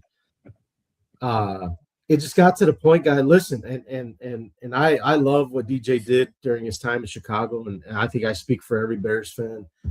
Well, thanks for the great, especially the 2 games against Green Bay. I mean, those are games that will go down forever in Bears history, and he's always going to be a part of that. At the end of the day, though, guys, it's business, and the money was just too much for Ryan Poles to hold on to. In order to try and find ways to improve the team. So they had to get rid of him. And this is really not a shock to most Bears fans. No. What they get for him, Cuervo? This has been talked about. Yeah, so I'll get to that in a second, which really what makes the blow to losing a veteran receiver like DJ, it helps to absorb it a lot more. But like I said, the money was just too much. They had to get it off the books. So when they traded him, when I heard the news, I'm like, okay, well, they'll probably get like a 4th rounder, because they were making the comparison to when Obi's Browns traded for Amari Cooper from Dallas. And they were like, well, they got a 5th rounder for him. So we were all speculating as a Bears fan base, like, oh, they'll probably get a 4th rounder, maybe 5th rounder. They wound up getting a 2nd round pick, guys. Wow. That is huge. I get it. They gave up more than a 5th round pick, and in return, they got a 2nd round pick. So I give Poles a lot of credit for getting that done. And that's pretty good. Who you replacing him with, that's got to Cuervo? be and that goes to show too how desperate Buffalo was to get Josh Allen a true weapon. Yes, that is true. But who are you going to replace him with, Cuervo? What are you hearing? Is there any idea of a replacement for him, or is someone supposed to step up and take over? It's more of a step up situation, Sonny. I mean, you got Rome Odunze, who's going to go into his 3rd year now. I think he's got a lot to prove. I like Rome. I have nothing against Rome. At the same time, though, I do think he has a lot of proving to do. He's nowhere near where he needs to be. He was a number 9 pick for a reason. He needs to start showing that he was worthy of that number 9 pick. So he'll move up and be the number 1. Luther Burden showed a lot of promise in his rookie year, so he'll be the number 2 guy. I expect the Bears to find someone in free agency, a veteran receiver that can come in similar to what DJ did, but for half the price, salary cap wise, and somebody like a Zacchaeus was last year. I mean, I know there's a lot of rumors. Alec Pierce from the Colts is a Midwest guy. I think he's from the Chicago area. Yep. I don't know if they're going to be able to afford that or if they're going to be willing to pay it, but that's a name that keeps getting thrown around to the Bears. What's that number going to be? Yeah, do you that's think what I compared fully to expect to DJ Moore, happen. though?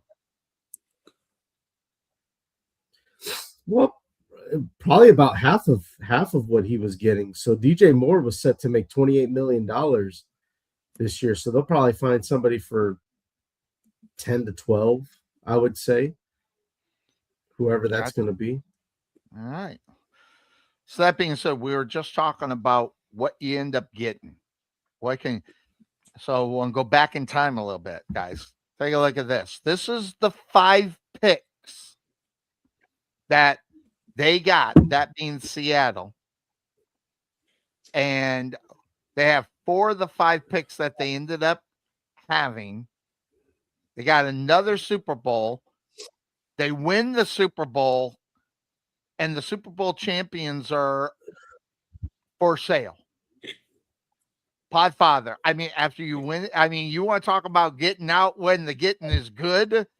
What going out as a champion, players don't do that. They don't go out as champions. They try to do it again. Seattle going, we've won 2 Super Bowls, since this whole thing went down. Maybe it's time to, by the way, Allen, that's a guy that's got some money. So it's not like he's hurting for money and he needs to. So it's really interesting about that whole situation. What's your take up on it? Probably tired of the bullshit. I mean, the NFL, as great as the NFL is, there's probably a whole lot of bullshit owners got to put up with just to keep your team, somewhat viable as far as a contender, and also to keep you making money. I mean, look at the Dallas Cowboys. They make $500 million more than any other team out there, and they still suck. I mean, there was no salary cap on coaches. The Cowboys could technically go out and get 3 general managers. Let them all have a big conversation. Go get the 3 biggest coaches you can: offense, defense, and the head coach, and even especially if you want to go that far. They can go get 4 of the biggest coaches in the world. No salary cap ever, right? But yet Jerry would rather save the money because it's just I can't afford to make that kind of. What the hell you can? You have all the money in the world to go out there and make this team better, at least from a front office standpoint, and you choose not to because you're cheap. The NFL is, they have a way to kind of take these teams and kind of cut the nuts off of them, right before their season starts, and then they're playing. I mean, look at the Browns. The Browns have never had a fair shake since they've come back to the NFL. Look at the Browns. Am I right? You're right. Yeah. So the easy target, the bullseye on the app. Okay, fine. Look at the Jets. Look at the Jets who haven't left and came back yet. Okay, the Jets haven't been to the Super Bowl since 1960 something. Yes, it's his name.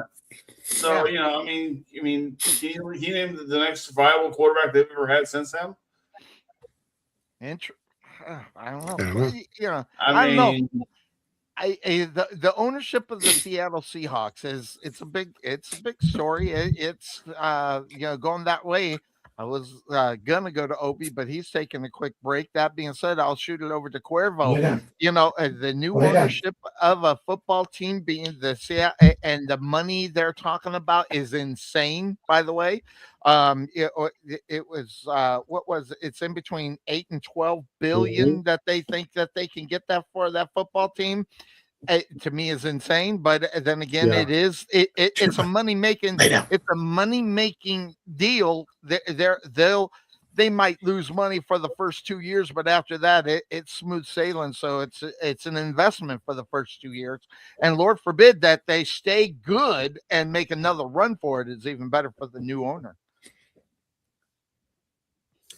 Yeah, it's a great deal for the sellers, especially because we know how the league works. We don't know if Seattle will get back to that level. I mean, they're letting a lot of guys walk away from what it looks like, and they're going to be retooling. They're going to be retooling their team, and you can't pay everybody. That's just the way the salary cap works. So, yeah, you're right though. I think the first couple of years it's going to be kind of a loss for whoever buys the team, but Crapshoot. I think the owners really timed this in a great way. I mean, that they're on top of the NFL, and they're like, yeah, let's just sell the team. So it's a hell of a way to go out as owners. That being said, Cuervo, we were talking about who's going to fill DJ Moore. Boy, talk about a star. Now, granted, this is what they were saying in the report about Tennessee being in Las Vegas, but I'm telling you right now, that should be your guy. But then again, you got rid of one money problem. You would have to spend a lot of money to get this guy, I would think. Yes. I see him being a 49er, guys. That's where I see him going. Wow, the 49ers. Yeah, I mean, they're losing Ayuk. Debo Samuel's gone, so they got some money to spend in the wide receiver room. I mean, they're working with Ricky Pearsall. Do they want to bring Juwan Jennings back? So now, if Juwan Jennings doesn't come back, then they definitely have money to put into the wide receiver room. And I think Mike Evans makes a lot of sense. That being said, I mean, your Cleveland Browns could use a Mike Evans. Are you going to spend some money? I mean, if you're going to, you get your number one guy being your quarterback, getting a number one wide receiver, you're going to have to pay him. I know Obi would love that. I mean, and by the way, if you don't like a Mike Evans on your football team, I think you're nuts. I mean, this guy has been nothing but solid through his whole career. Would you want a Mike Evans on your football team there, Obi? Yes, I would want Mike Evans in a heartbeat on my team. There you go. Something about what do we have to give up to get him? Yep. Yeah. Well, I think it's money now, isn't it? I think he's going to hit the free agency. I don't think there's trade or anything like that. As far as my understanding, I might be wrong. It could be money. Is Haslam willing to pay up for? I mean, look at it. The Tampa Bay Buccaneers. Mike Evans was their wide receiver one. He doesn't have blazing speed, but somehow, some way, he always makes those clutch catches. Runs great routes. Is a leader in the locker room. That's what I want. You need a leader in that locker room. Character to help with that locker room and to help with Shadur Sanders and get the cancer out of that locker room. Mike Evans should be a no-brainer. Oh, then we need to nickname him then. If he goes to the Cleveland Browns, he needs a nickname, and I got it. What? Chemo. He's chemo. He is chemo for the cancer in the locker room. He gets a new nickname here on the Couch Potato Sports Show if he goes over there. His nickname is Chemo. It would. There's something to be said about quality people, quality players, and quality character in your locker room, especially when you got to go on afraid. Go ahead there, Mr. Trey McLean, Podfather. Was radiation taken? I think chemo sounds better. Chemo sounds better, yeah. It's more successful, I think. I don't know. But that having been said, all right, so here are your guys out there. Daniel Jones. Did he actually re-sign? I don't know. I heard that it was, and then I heard it wasn't. So then I'm gonna but here's your 20. Here's your top 20 that are out there. And boy, you know, Jalen Phillips, I don't know if he re-signed, but I'm telling you right now, anybody needs an edge. If that guy, but it's Devin Lloyd. My Jaguars could ill afford to lose him. So that's a huge loss for the Jaguars. And that's why I want them to go after Trey Hendrickson, because even if they do keep Devin Lloyd, those two in the lineup at the same time are huge. But lots of names out there. ETN, my Jaguar running back, if you need one, but you're going to have to pay for him as well because of his performance. But there's some good names here, Cuervo, as far as the free agency market is out there. When you're looking at this one, Cuervo, for your football team, out of all these guys that are on there, who is your number one pick for bringing them onto the Chicago Bears? I'll send it to the Podfather for the Cowboys. Then I'll send it to Obi for the Cleveland Browns. So what's your take up on the top 20 free agency? If you are wearing the GM hat, who do you got there, Cuervo? Yeah, well, it was Tyler Linderbaum, who's the former Ravens center, but the Bears made a trade late Friday afternoon, and they got them a center now. So that's that. You scratch that one off. I mean, it's got to be Hendrickson guy. By the way, Khalil Mack re-signed with the Chargers too, so he's not available. Did he now. re-sign? No. Yes, he did. So, yeah, so he's off the board. But yeah, Hendrickson's got to be the guy. One of the edges, either whether it's him or Jalen Phillips. Whichever one. Devin Lloyd is a monster. I mean, if I am the Bears, Browns, or Cowboys, I'm going after Devin Lloyd, and that's not because I'm a lover of the Jaguars. I'm a lover of the player. The Bears could be in play for him too, because they did just release Tremaine Edmonds, so they're going to be looking for a linebacker. He could be in play. I haven't heard anything about it, but but the Bears do need a linebacker. So, Obi, you see the list. Yeah. Who do you want on your football team on that list? Well, who I want is probably not going to go, and that would be, we just talked about him, Mike Evans. But the talk is, I heard in Cleveland and read in Cleveland plain dealer, and it looks like that they want to go and get an offensive lineman. So I think the move would be Rasheed Walker from Green Bay to get an offensive lineman to help with the protection for Shedeur. Gotcha. The big time there, Cowboy fan, Podfather. On this list, who are you going after? Well, since the Cowboys don't have a GM and our GM is run by the owner, I might as well bring him in. So here we go. I'm most definitely going to have Trey Hendrickson. He's a good pick, and we don't need a running back. We're good there, and Devin Lloyd be good. He'd be good, yeah. And don't need a quarterback in Daniel Jones. I like Dak Prescott a lot.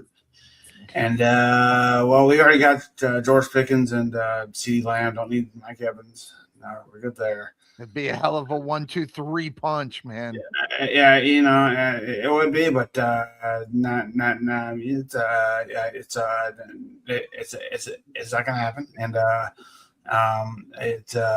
like this Isaac Samua, whatever his name is. He's a guard, and he's good, and he's free, and might have to take him. But there's really no defense on there at all. I mean, we need more defense. Taylor, listen, you say whatever you want, man. Taylor is a badass on the cornerback, even That's though he true. But Sonny, that's true, and Quentin Earth and Jerry Jones. But here's the thing, though. He played for New Orleans, and I like me some New Orleans, and I like me some beignets and all that stuff. He might be a little too fat for us right now, so it's not gonna work for us. I do like John Franklin Myers. Why? Because it'll take him away from Carl's team. I do like that, and that's about it for me. I don't see myself out the door now. Bye, everybody. I want the Jaguars to re-sign Devin Lloyd. If that does not happen, all right, you got to get Trey. Thank you, Jerry. Appreciate your time. Not definitely, yeah. Yeah, most definitely. But it has to be Hendrickson if you're not going to get, even if you keep Devin Lloyd, Trey Hendrickson is the guy that you end up getting. These guys are difference makers in reality, but an Alec Pierce would be wonderful as far as wide receivers are concerned out of Indianapolis. I love what he could maybe possibly bring to the offense. Another weapon for Trevor Lawrence to throw the ball to, as far as that is concerned. So that having been said, that's the name of the show. Cuervo, No I way. know your time is limited. What's your time frame as far as staying on or having to bail? Top of the hour. Top of the hour, gotcha. By the way, where are you headed? You said you had some things to do. What are the things? How like I do need to head to AutoZone. I gotta return some stuff that I bought. Gotta typical Sunday. By the way, Boring that stuff. having been said, us Lexus owners, he's got to use Lexus as I have. Okay, so here's coming from the guy that headlight went out on his car. Okay, me walking in there thinking about $30. Oh hell no, it's not $30 on a Lexus. It's not. It's $90 on Lexus. So I had 2 consecutive days. I got pulled over by the police, and this is like in the last couple of days. Officer ran my license plate, said that my license was expired. That my insurance was expired. I'm like showing my progressive stuff. Like, no, I'm still good. So, okay, you're good. You can go now. Oh God, a black cat. I'm like, Hey, right? love black cats. I've had enough of those in my life already. But then 2 days ago, I had Cooper in the car. We left Chili's, and I made a left turn. I pulled too far out of the lane that had my turn signal on. The cop pulled me over. Some driver's license, got a warning. I'm going, this ain't good right now, guys. I don't do very well traffic stops these days because I've been to jail for one, so I don't need to do it again. You're a magnet now for cops, man. Yeah, jeez Louise. But don't be riding with Trey. Don't be riding with Podfather. I'm driving. I'm driving. Hey, look, I think I'm safer than say, I don't know, Vince McMahon. Yeah. Oh yeah. 100 mile an hour. 100 miles an hour. He had no clue what's going on because this happened I heard this happened around the same time Hogan passed away. So he was trying to plead that he was distraught and very upset and everything else. I'm like, you're going 100 miles an hour on a highway in a car that you said you're not used to driving in. That's on you. Yeah, that's on you. You would think so. All right, now that having been said, another guy that's out there, not saying that any team should go on. I'm not even saying I dislike this guy. I just don't know. Does he have enough in the tank anymore? I mean, could this be? And then how much? Right now. How much money is that going to? How much money is he going to want? And that's the biggest question in reality. I mean, he had a pretty decent, outside of only 4 touchdowns. The guy had a pretty solid season, especially with the quarterback, depending on what you think about him at the quarterback position. Makes the Super Bowl and everything. Congratulations, he gets there, but doesn't bring it home. Is this guy an option out for any, and who would take a shot at this guy in reality if it's not the Cowboys, Browns, or I don't think the Jaguars would want him. But I wouldn't necessarily be. Why wouldn't the Jaguars want him? I'm just saying, I don't think they'd want him, but I don't know if I'd be upset about it. I mean, he's a solid player. He doesn't have the best character in the world, but he sure in the hell isn't the worst. He just, I get, what was he, girlfriend Cardi B or something like that, and it just brings off the field. Oh, did she dump him or did he dump her? Doesn't matter. I think she dumped him.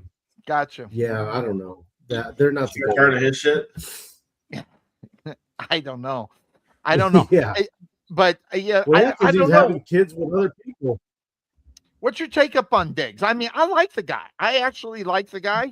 I mean, solid player for the Buffalo Bills for many years, and then obviously doing what he did with the Patriots. Is this a solid guy you're going after for your football team, or just what team will you think would take a shot at him there, Cuervo?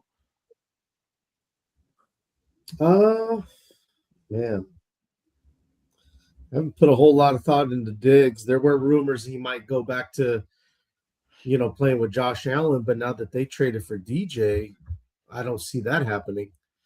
Depending on how much they have to pay him. Did he burn his bridges in Minnesota? Who, Stephon Diggs? Yeah. Did he play for Minnesota? I don't think he did play for the Minnesota. Did he? Minnesota drafted him. Who am I thinking of? They drafted. Did they draft him? Wait. He was the one that caught that pass against the Saints. In the corner, yes. In the corner of the end zone. Yeah. The Minnesota doesn't have a quarterback to throw him the ball right now. They do. He just had a rookie. They got Sonny's guy, freaking number 9. Calls himself 9. Oh, 9. Oh. Yeah. Is he going to go back? That guy's a clown show. I hope he stays with the Vikings. Yes. Matter of fact, let him start for the Vikings. That's guaranteed wins. Hey, I'm going to tell you right now. If the Minnesota Vikings look at their last 2 years without Kirk Cousins, and then go back and look at the last 2 years with Kirk Cousins, they might want to take another before you waste Justin Jefferson's career. You can't find anybody to throw him the football. The last person that was able to throw him the football and they're having success, you can't deny it. You can love the fact that you can't deny that. Listen. Justin Jefferson was a superstar with Kirk Cousins. You might want to deny it, but that's was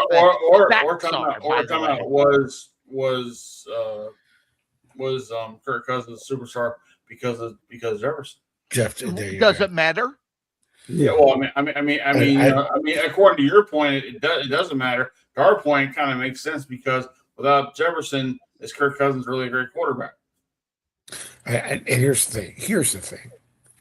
Is that if Darnold. I had my choice, if I was a Minnesota Viking fan or even in the Minnesota Viking organization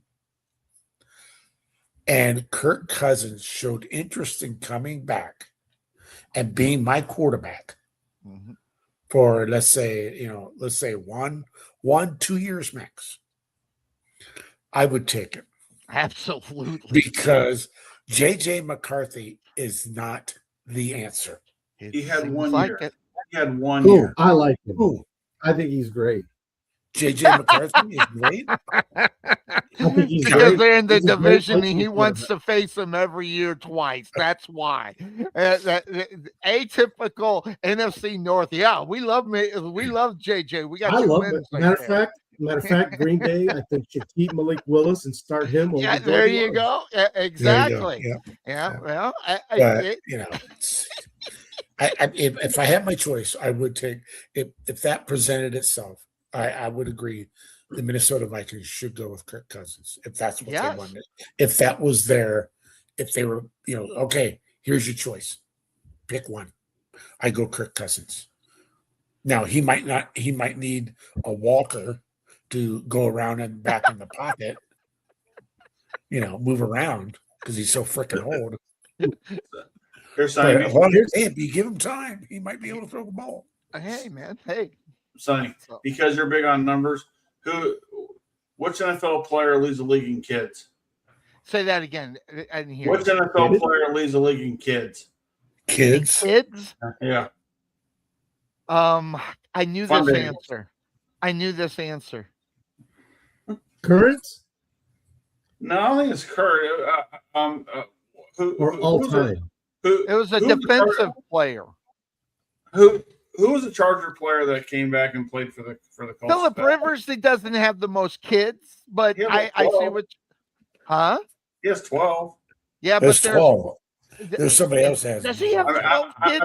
or eight? Basically. Wait. right now, He has 8 kids. Basically, what? I think he only has 8 He's got kids. 10. Philip Rivers. He has I 8. thought it At was 10? 10.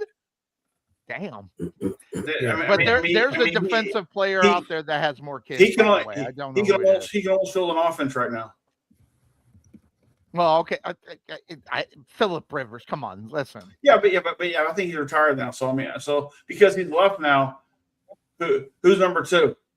So you're asking active players who has the most kids? Good players. Who's got more kids? I don't know. Actually, See what Google I know Google this. knows. That bitch I knows think I I'm know looking it that. up. I'm looking it Oh, up that's right Siri. I think it's I'm looking it up. Tyreek Hill. I Siri. think it's Tyreek Hill. now. Philip Rivers Which has NFL 10 player kids. has the most kids? Philip Rivers has 10 kids. I just looked up. Google told me. Well, it says Ray Lewis not even playing. He has 6 kids. That doesn't count. Nah, that's a bad. That Siri don't know shit. Ask Google. That bitch knows everything. Yeah, I don't know, but No, here's the real question, guys. Here's the real question. This is more for Sonny. I mean, for the Podfather and for Obi. Is secretly is Sonny Clark the president of the Kirk Cousins fan club? I am. Yes, he is. Secretly. Okay. Yes, he is. I know it for a fact. I have the breakdown. You already? I've seen his card. Yeah. Says I'm Hey, guys. Do you subscribe as well, Obi? No, I Are don't you- subscribe to that. Oh, channel. okay, all right. Okay, Listen, guys. I've I'm seen telling you card. right now, he's the best businessman in the NFL. I'm telling you right now that you don't make as much money. He's like what? An all-time earnings. I think he's like number 8 or something like that in all-time earnings. And this is in the day and age. where- One playoff game in his career. One. Don't bet. No. I'm saying he's the best businessman. Okay. I know. Listen, You know all that money, one career playoff win. yeah. I mean, you want to talk about making the best of something? I tell you. I mean, but I don't know if you heard the question. Is Sonny secretly the president of the Kirk Cousins fan club? I've already answered that question. We know. No. Podfather. Oh, okay. Yeah, of course he is. Look, Of course he is. hey, by the way, I have an answer to the player who has the most kids. who is Yeah. it? Antonio Cromartie. He has Yes, 14 that's it. That's him. 14. Okay, 14 children 14 kids. He don't with play no multiple more. women, making him the NFL player with the most kids. Number 2 would have been Sean Alexander with 13, and expecting Yes, I knew 14. about that. Really? Yep. Travis I knew Henry's about got 11 children with 10 different women. Who? Travis Henry. Wait a minute, 11 kids with 10 different women? Yes, he hits Oh, around. God. Okay, Willis McGay has 11 children with 10 different women. that. Mhm. Phil Rivers, Nobody's gonna surpass Wilt Chamberlain. Well, I don't know how many kids he that- has, but I mean, Wilt- the amount of times Wilt's got I heard how many kids he has. Doesn't he have like 21 kids? I think. Who, Wilt Wilt? I think Wilt I think got it was 21. more than that. I think it was I- more than that. Oh, Okay, I only have to go. yeah. Find out. Let's go to Google and ask her again. But that having been said, all right, I want Okay, as so- much. Go ahead. I wanted to Jared. ask you. So I was looking. So in preparation for this show, Whoa, hold on a second. Wilt Chamberlain, despite his legendary status, has widely publicized relationships, never fathered any children, and remained a lifelong bachelor. He openly stated that he had no desire to raise little Wilts, citing his individualistic nature and concerns over overpopulation as reasons for not having kids. So, did So Were he you was- reading that off he of was- he had to NBA skip himself. memes or He something? was all about the pull-out method for sure. or having protection. Yeah. I'm sure after Magic came out, he says, "Well, I got to tighten my game up now." Shit. So anyway, so in crazy. preparation for this show, I was looking at, next month there's a certain thing that happens next month that's pretty big, besides the Super Bowl in the NFL, and that's the draft. My birthday. So the draft. I turned 51. No, Hey. so I was looking this up, and so Celebrate. I read a story by some dude, CBS Sports, that he has. Now get this. This was published before the DJ Moore trade. but he has the Buffalo Bills trading for the Cardinals' number 3 pick, and the Bills draft Carnell Tate out of Ohio State. That would be like the what was the team that traded a bunch of freaking draft picks for a receiver? I can't remember. Well, Anyway. if you remember, the Saints gave up the world to get Ricky Williams. True. Yeah. Yeah. So I think this story was out before the DJ Moore trade, and I think the Bills are going to be happy having DJ Moore, and they might get somebody else off of free agency, but definitely the Bills needed somebody in that receiver room to take charge, and DJ Moore is that guy. You know, I don't know. You know, Josh Allen needs something, and a DJ Moore, I don't know, Cuervo. There's more to it in reality. I know everybody wants to put the full weight on Josh Allen in reality. I don't know if I'm buying that on Josh Allen being the guy now.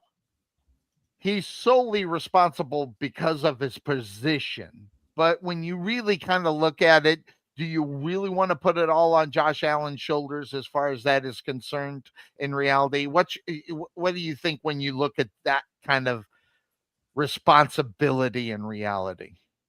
Well, I mean, look, there's 53 guys on the roster, right? But the unfortunate part of being a quarterback is that's where most of the focus, especially the way the game is played today, that's where most of your focus goes to. It's coach and quarterback. And once you have those things established, everything else is secondary. And to be honest with you, I think as shocked as people were when they fired Sean McDermott, I think that was absolutely the right move, because I think Josh Allen needed an offensive-minded head coach. And a guy like Joe Brady, who's been with the team for a couple of years now, and now they get DJ Moore, who, by the way, was the offensive coordinator for the Carolina Panthers when DJ Moore was a rookie. So I think that's another big reason why Buffalo made the trade, and they did what they had to do to get him. So, but I think now I see Josh Allen a little different. I think he's a guy that can get to the next level, but it's because it took a head coaching change. Nothing Josh Allen needs to do different. Right. I do think that he does have that Brett Favre gunslinger style at times, and that is what bites him in the ass during games. But I think Brady will kind of get that out of him and get him to be smarter with the ball. So I think you're going to see a different Josh Allen next year. And I think he's going to be a guy, he's not going to be running around as much as he used to, trying to do everything himself. I think Brady's going to teach him to, rely on his playmakers and the run game and things like that, and just be more of a leader than I got to do everything myself. So that's where I see the change in Buffalo. There's a lot of things happening in the NFL. Go ahead there, Popfather. You want to no, I was going to say because, given the quarterbacks, chances he had for you got to go. You got to leave us. Yeah, I got to go. All right, bud. Sorry about that. Get out of here. I had a great time, and we'll hopefully see you next week. Yep, next week look, we hope you learned something here, okay? It'll be everyone had no kids. Okay, so that you know, Obi, I have 3. So. 2:00 your time next week. 2:00 your time. 2:00 your time next week. Oh God. Okay. Why? We'll see. What's right? Well, because the wife and I usually do something on Sundays. So we'll see. I thought she was going to stay in Hawaii and just she comes back on Wednesday. Get another guy named Kawhi out there and just say, "Hey, forget about it." Well, all right. We'll talk to you later. Get out of here. Bye, Good to see you. All right. Well, maybe we'll check and see. I don't know what Cuervo's schedule is. Oh, there's a. Oh, that was him. He's got to go. All right. So that being said, I there's a time and a place, and I'm gonna hop into this really quick. With Podfather, Yeah. there seems to be there was a young man who just retired. Okay, and it was a it was a story for a while, and boy did this kind of just like fall off the no story no more. And this is more in the fact that this is a mental health issue. The reason why this young man decides to walk away. All right, and so you know it's a big story, it's a big one, but it doesn't get a lot of attention. And I'm glad Cuervo's back because I wanted to get his take upon this as well as Podfather. Mental health is not talked about really in reality when you're talking the NFL. It's just not. No one cares because they want to see the action out on the football field. Not, just as much as some of the players' health back in the day, people have or did ignore. So, mental health being a big part of today's issues from every job out there now. It's an issue now, with a lot of people pinpointing mental health being a big part of the reason why people leave, they're not happy, things of that sort. Um, do you think the NFL really cares, Cuervo? I mean, really, the NFL has a great way of, and they put this thing to sleep, and this has been in my thing to talk about for 3 weeks. We haven't talked about it. We haven't been able to talk about because we talk about it, but no one's talking about it now. After that whole situation, within a week, this is all done. No one's talking about it. Is that? I mean, it seems like that's pretty much coordinated. Something bad coming out on the NFL and they're getting away from it, and especially mental health thing. That is a hot topic in today's job areas. How are you mentally every day? I don't think too many NFL football teams are worried about that, and I think it's because of all the money that they got. Go see a therapist and shut up, I think. Yeah, listen, I mean, I'll speak on just the NFL part of it, but I've got a lot of thoughts on mental health personally. And Yes, I want to hear it you know, because you're in the military. It's a big thing. Go ahead. Mhm. yeah, it is a big thing. And um, a lot of the experiences we go through, and I think I'm looking forward to the Trey McLean show because maybe this is something we could talk about on Most that definitely. show. Yeah, most definitely. But you know, there's things that we go through, right? There's things that we go through. There's things that athletes go through. There's things that a lot of people in different areas of work go through. But specifically when it comes to the NFL, you're asking, do I think they care about the players' mental health?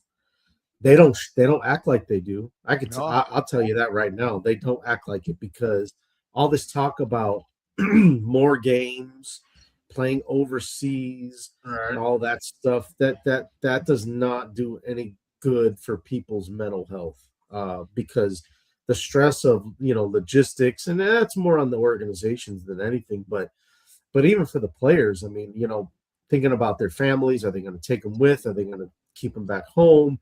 All the stresses of when a guy gets moved, like DJ Moore having to go from Chicago to Buffalo, he's got to pack up and move to a whole nother city, and it adds a lot to a It's a lot of player's wear and tear on the family, not so much the player. yeah, it puts a lot on their plate, man, and you know it they're expected to just Do it. make the move with no problems, and you know, But here's the thing, though, just that's be all ready sport. to go for. I mean, what are we in March now? Yeah, but the thing, that's all sports though. That's hockey. That's baseball. That's basketball. I mean, in baseball, right? I mean, if you were traded in the halfway point, Right. you're still playing 162 games a year. You're still going to be migrating through the cities you go through. But now you got to uproot your family because baseball is a long fucking. It's like 6 months of just long time. I mean, every day. I mean, they don't get a weekend off. They only get like 1 day off a week. I mean, that's a long grind. And for them to sit there and take that and tell their loved ones, hey, listen, I know you just set up a job down here not too long ago, but I make X amount of millions of dollars, so we need to up and move from Texas to Chicago. I mean, what does that do to that? What does that do to that relationship? So I mean, well, I'll just follow them. What are they going to do? I mean, then of course, you got to deal with the wife, dealing with him. Why am I going to Chicago? It's too cold up here. And during the off season, you're not even playing up here. You're always up there playing golf or whatever else somewhere else. Then there's that. Again, it's all mental, right? Mm-hmm. That's the other part too. You're right, Paul. Because there are some that are not going to just get up and go. Some wives or some it's spouses are just going to be like, no, I'm not leaving. Yeah. Kids are in school. We're not leaving. And so now that adds even more to the mental health of players, no matter what sport they're in. Well, I mean, like three of us can sit there on a Sunday and on our couch, on our lazy boys here that we got, watch the games and look at the players and go, he don't have it. He's useless. He's this. He's that. Think of everything he went through to get to that moment. Look at Kyler Murray. Okay. Kyler Murray before what he's turned into now. He's excelled at everything. Now he has had nothing but failure hit him since he in the NFL. So what does that do to him mentally? Does it destroy him? Does it make him tougher? Does it mean we're sitting on our couch thinking, how well he's got $10 million in the bank. I mean, he shouldn't have a problem. But clearly, guys like LeBron James, who has a major, major ego issue with himself, has to boost himself up every 24/7 in comparisons to the greatest of all time. Why? Because he puts that on himself. Some players, they just, sometimes the game gets so complex to where it's too far beyond them. I agree. Case in point, Cuervo, you in the military, and we'll talk about this on my show. You're in a foxhole and you're sitting there and you're dealing with firepower hitting you on all different directions. You're overwhelmed as hell, right? But you got to get through it or you don't. And unfortunately, in your situation, it's really do or die. And their situation is, what can I do to not die? So, and you look at the movie Concussions and how that's really played havoc on some of the heroes of our time. And some of the guys that we thought were the toughest motherfuckers in the world, turns out they might have some problems. Bill Bates, I love Bill Bates to death. I think he was one of the greatest players the Cowboys ever had. And he was a below average linebacker, but he was still great though. He deals with the CTE now. CTE, yeah, and it's rough. And so for anybody who sits there who it's not so much that you played the game, but for those who haven't played at that level, for us to sit there and go, they'll get over it, they'll be fine. And the NFL, like you said, the NFL's worse about this because what do we see Roger Goodell do at the draft? He's there dancing with the first round draft choice. He's high fiving them, hugging them, giving the big bro hug and everything else. Welcome to the league, bro. We're gonna make a lot of money. It's gonna be great. And then they don't make a lot of money with him. Then Roger Goodell says, well, who we got coming next year? Do the same shit then next year. It's rinse, repeat, recycle. And that's all it is every year.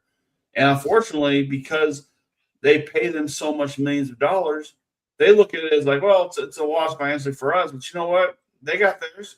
They'll be all right. Look at Stephen Michael. Do you think he wanted to finish his life off the way he finished it?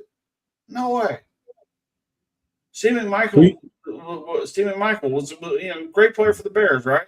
Went on to become a professional wrestler. He had a personality for it. Didn't have the aptitude for it, but he had the personality for it. But look at how he closed out his life. Got to the Hall of Fame, but he could barely speak. Yeah, at that time. Yeah. So the what is expected of these players. We already know, whether it's the NFL, NBA, whatever. It's pick up and move time. If you're in the trade thing, you pick up and you got maybe half a day to figure out what the hell you're going to do in order to get to wherever you're going to go. Okay. In other words, they say you're going to be, especially the NBA or NBA Major League Baseball, like you said, they're playing every day. They get a day off here, day off there. You're expected to be there. You're going to be there Tuesday, tomorrow. What? And he's in a different uniform. Yeah, and no one. And I will tell you, even me, I'm guilty of it. I don't even think about that. Well, he's traded. Okay, let's see what he does. And then the explanation of his performance from that point to on, how much of a grace period is the average fan gonna give a guy that's on there? They don't even think about that. We do, on the other hand, think about that on other things, but the expectations of them being up and ready to go, and that's the military thing is. Military is you're expected. Listen, all you got to do is watch Full Metal Jacket, the first 10 minutes of that movie. Okay. The only good part about that movie. Huh? It's the only good part about that movie is the first 30 minutes of that movie. Yeah, that big long barrage of the drill sergeant. I mean, yes. It makes me wonder how kids can handle going into the military today compared to obviously when that movie was made and what it was about and everything I don't else. think it's nearly as volatile as Full Metal Jacket was for that time. I think that I've had buddies who've been to the Navy said that now they have different ways to kind of deal with people who are over in flux with all the shit that's going on. So they have a way to deal with that. At the same time, this isn't we're not at war with Vietnam either. So they're not trying to exactly send them out there ASAP. So, but yeah, I mean, look, it's the NFL can do so much by having a department of people who can sit there, of counselors who can sit there and actually talk to the players and talk to the families and say, listen, there's a good chance you're going to get traded. So we need to look at and what do you plan on doing? Do you plan on staying here with the kids and then to go to school? Do you plan on uprooting the entire family to this particular location, not knowing where the schools are, not knowing what's best at all? Do they like agents or something else out there and scout for locations for these families or for these players' families to go to better suit them? Because again, and by the way, we're talking about job creation, right? The NFL could benefit from that to make their sport better. So could baseball. So could the NBA. But do they have anything like that in the military? I think they do. Parts of what Podfather's talking about, they have that in the military. Do they have that in the military? You would know there, Cuervo. As far as what, like programs to help them through those steps and things of that sort. Well, I mean, the biggest thing is you being over to a different base. The most important times are like, say you're going to go on a deployment. It'll be before you deploy, when you come back. It'll be as you're getting ready to exit the military. There's going to be a lot of medical screenings you're going to go through and all that. So you did that. I did all of it. Yeah. Mm-hmm. Through all of it. Got a final physical done, got evaluated. I mean, even for now, what the VA for disability rating and all that, I mean, they check you from head to toe. Yep. And they check you mentally, they definitely check you physically. So is it a good program as far as the military portion, as far as what your experience is? Is it a good program? Could or should there be more added into it as far as what you see? I think they could. I think especially, well, I mean, even while you're in too, but I think the VA itself could do a better job of helping, especially the older guys, because the thing is, like, I probably gonna jump off here after I mention this, but back, you're talking 20, 30, 40 years ago, the military as a whole did a really bad job of informing, educating guys that were getting ready to get out and move on to civilian life. They did a really bad job of really educating us veterans on what the VA can do for us life after the military, as far as whether we need a medical treatment, we needed any type of compensation, just based on not being able to do certain jobs. That's the whole point of VA disability compensation pay that we get when we get out.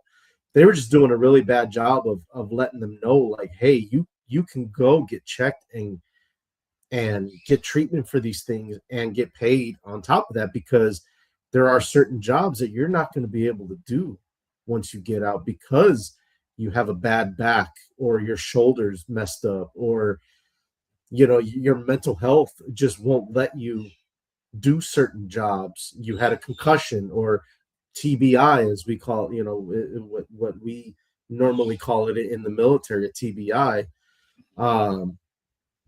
So there's certain things that you can't do. Like, I can't go work construction. My back would kill me if I try go and do back-breaking construction work. There's no way I could do that. But they were just doing a bad job. And so I think there are programs out there. They're just, nowadays they're doing a much better job of educating guys, because there's a week-long transition seminar that you go through, at least on the Marine side. I'm not sure about the other branches, but for us, there's a week-long seminar that we go through, and we get classes, and people come and speak to us about all the different programs available. They didn't have that stuff. Like, even my older brother, who got out back in the year 2000, they had none of that stuff back then. So they've gotten a lot better over the past years. Yeah, the funny thing about that with the sports that we speak of, they have player unions. They have people who can fight for stuff like this. But it always comes down to salary cap and money and this and that. And CBA, it's a bitch. Yeah. And the thing is, like take pro wrestling, for example. They have no union. They're out there traveling just as much as baseball is. Or they were back in the day, and now they got a lighter schedule. But now they're getting hurt more because they're not working as much. Yep. So it's like, but there's no union to sit there and validate those guys. And those guys are getting hit in the head, regardless if you think it's fake or not. They're still getting hit in the head. That's the point. Look at Chris Benoit, killed his wife and kid because of CTE. So, yep. I mean, the thing is that, it's. Sports in general can be a mental drain on those who are actually doing it. Yeah, and people like us who sit there and we're it's our escape. Yeah, it's our escape because we're betting on it. We have a trophy at stake at the end of the year for who's got the most picks for whatever. We got fans. Which I'm still waiting on mine, Sonny. By the way, rule number 2. Yes, that's a reminder. I know you're not going to get it until the start of the next year for the NFL season, but you'll get it. But anyway, having said that. But I do think that we as a country need to address mental health, because again, kids taking guns to school and shooting up a school, that's mental health. Kids getting bullied and taking their things into their own hands, and that's a whole other conversation, right? Yeah. See, that's why I want to save my thoughts, Trey, because I actually disagree with that. I actually disagree with kids taking guns to school as a mental health issue. I disagree with that. I completely agree. That having been said, let's get Cuervo out. He's got a bail. We'll talk about when's the premiere of the show, Podfather? I've been releasing my movie reviews on the YouTube channel, but now I'm going back and changing them up a little bit and doing live reactions. And then, not live, but like me actually telling it, not some AI voice doing it. And I'm also doing a lot of shorts with a lot of funny stuff with it as well. So, but the actual show itself is going to launch on my birthday, April 20th. There you go. All right, so April 20th, we'll get that. 4/20 is your birthday, huh? Wow. 4/20. All right. Is that your birthday, Cuervo? Right, No, no, or is it Podfather? I don't know. I celebrate my birthday with Adolf Hitler. That was a fun book report to write. Oh no, your birthday's the same as my wife's. That's Yeah. right. Because of Adolf Hitler. Yeah. And then I celebrate with the Columbine shooting. Yep. Mm-hmm. Yep. Speaking of kids bringing guns to school, and of course, because every day is a special day. What is 420? All right. There you go. But then when I lost my best friend on my birthday, I was like, I hate this day. I gotta have a reason to have a good reason to enjoy this day again. So we'll see. All right, my man Cuervo. Always good to see you, my friend. And let us know when you think about it. What time will be more? We will work around your schedule. If and when you know you can be on, that's going to be the flex. If you can't be there, obviously we're going to shoot for the later in the afternoon. But if we can get you on, you let us know. We'll adjust to you, and we'll go from that route. Well, that's very thoughtful, Sonny. I appreciate it. But, that's right, man. It doesn't have to be just about me. 16 years. It is. Well, it's actually all about me, but you're like 1A, in the racing horses. So, there you go. 1B. What about the Podfather, though? Or the Podfather? The Podfather, he'll come along. He doesn't have anything to do on Sunday. It's amazing. I'm up here where marijuana is legal, and I'm not a fan of it. So I'm like, I have to do now you don't want it. I have to deal with it on a regular basis at my job, so I don't really want to deal with it.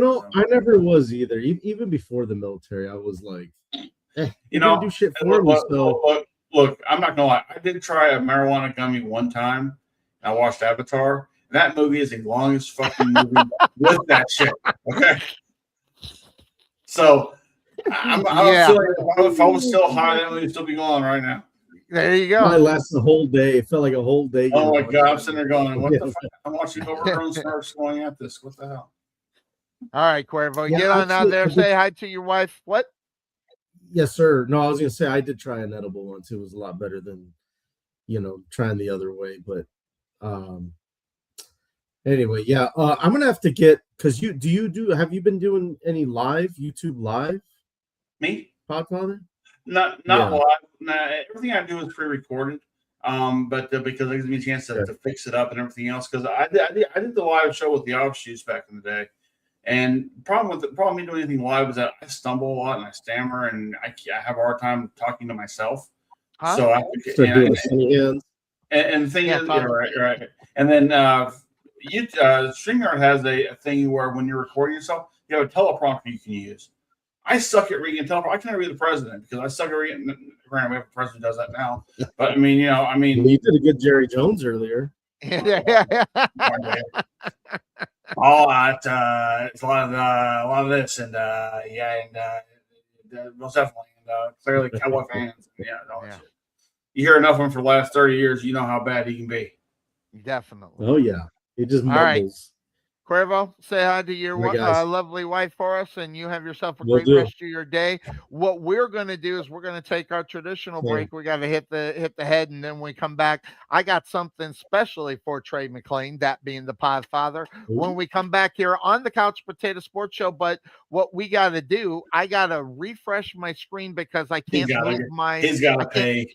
I can't move I can't move the media because it's stuck. So I got to refresh my screen. So talk, Podfather, talk. I'll be right back. Check out the Trey McLean show coming at the World of Trey McLean on YouTube. You shortened the World of Trey here soon. But go on YouTube, like, subscribe. We got over 300 plus subscribers. I'm putting all my reviews up there. I'm actually taking some changes right now, adding some comedy to it as well. So hopefully y'all check those out. You see those posts behind me? They are a big part of what I'm doing here with the Trey McLean show. So do bear in mind that what you see behind Sonny, what you see behind me, that's a big part of what I'm doing. So go check that out. Again, The World of Trey on YouTube. Go check me out. And by the way, this show, after we record this show, I'm going to download this show and put it and upload it to my channel. So for those who don't follow Sonny, they can follow me. If that's the case, they can still watch what I do on this thing. Isn't much because I sit here and listen to Sonny jabber on and on about being whatever, and that green screen that's just out of control right now. Yeah, I don't know. Maybe you don't have enough light. No, I have all the light in the world. I had to pull it forward. That's the thing. Yeah, you gotta be close sometimes. Yeah, so, yeah, but And no one wants to see this close, so that's why I sit back. So. Bye, everybody.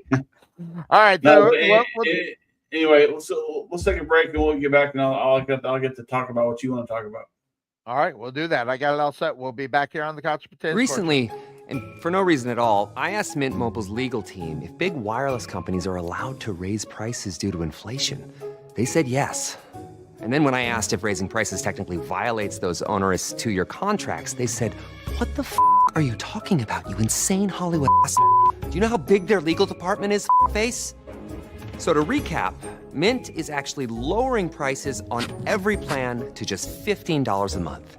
And I will stay the hell out of the legal department. At Wesson General Contracting Incorporated, we're your one-stop shop for all your general contracting needs. We are locally owned and with over 20 years of experience, so roofing, gutters, sidings, fence staining, painting, foundation problems, or roof damage are no problems at all. Give us a call at 214-200-5588. That's 214-200-5588. Wesson General Contractors.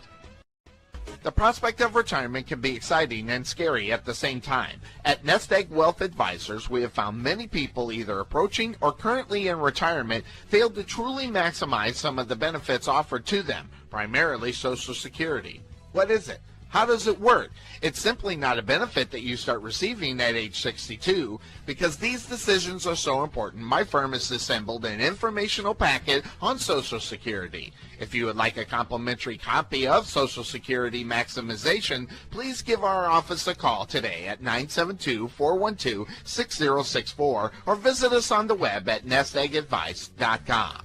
At the Jerry Bullet Training Center, we are a motivated team of coaches with the mindset of helping you achieve and reach your highest goals.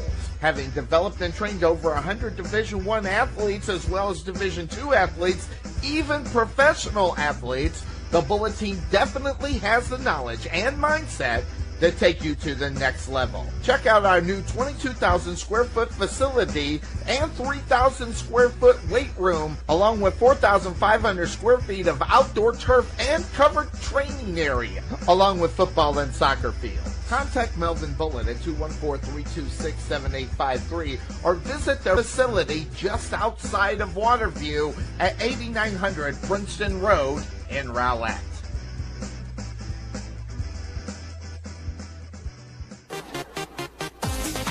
Being taken for a ride? Check out Casso Insurance, serving Texans since 1981. Bundle your home, auto, or business insurance and save a ton. Casso Insurance on the corner of Main Street and Rowlett Road, where we make insurance fun. Or check us out on the web at CassoInsurance.com, where we always have the coffee pot on. Yeah, but is it fresh?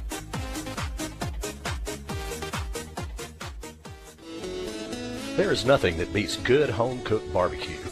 Since 1941, Dickey's Barbecue has done all the cooking and you take all the credit. Come see us today at our Rowlett location, 5701 President George Bush Turnpike, Suite 110 in the Target Shopping Center. Whether you want to eat in or take it home, we will fix you up. For lip-smacking, rib-tickling, knee-slapping, foot-stomping, great-tasting barbecue, come see us at Dickey's Barbecue today. Here at Fit.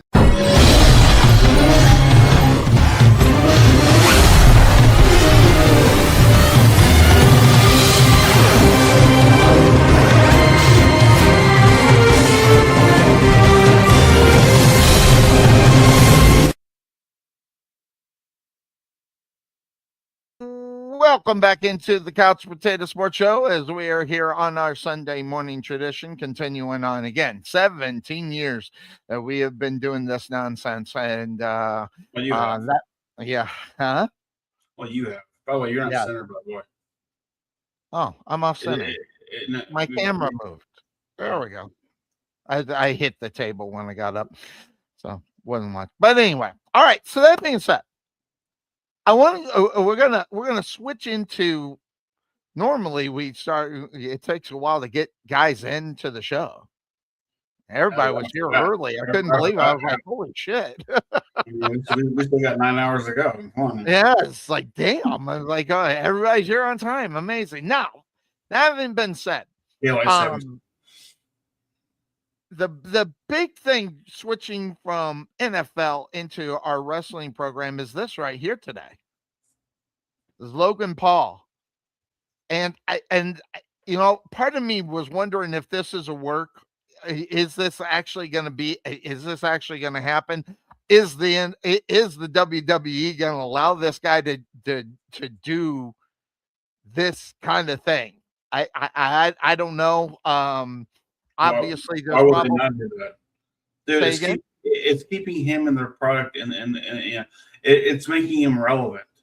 Well, I know that, but at the same time, you lose Logan Paul to an injury for a long period of time. Although he brings the eyes to the show, if he's not there for that long, he doesn't. But if he gets in the, I'm going to tell you right now, I don't know. There is boxing technique, and Logan Paul has it. Okay, I'm not saying it's good, bad, or indifferent. He at least has it, but I think Miles Garrett would beat the holy piss out of him. I don't know, and maybe it's because I see how big the guy is. Maybe he's a big brute and everything. I don't know if he can run away from him enough to stay away from a punch, but Logan Paul's got that titanium thing in his right hand and saying that is short. I don't know how much really does that actually help. I guess it does. I mean, the wrestling business, it definitely does. So, I mean, Lex Luger had a bionic elbow. Yeah, well, good point. But at the same time, I don't know. But anyway, that's the big story. Logan Paul, NFL players. I mean, it seems to me it was a setup for another spinoff show for Logan Paul outside of what he does outside of the WWE, and more so with him and his brother doing what he's doing. Because let's be honest, the boxing matches between him and his brother, I don't even consider legitimate in reality. It may not be legitimate, but you know what? When they're bringing legitimate money, that's what's making exactly. I get it.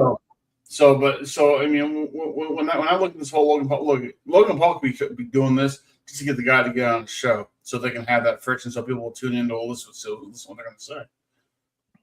I mean, I get that, but how much is Triple H going? Yeah, whoa, hold on here.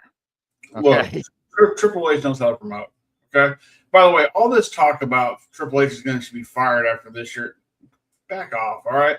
He's doing that's somebody who's intelligent about it. It's people who think they know the business and just don't understand it.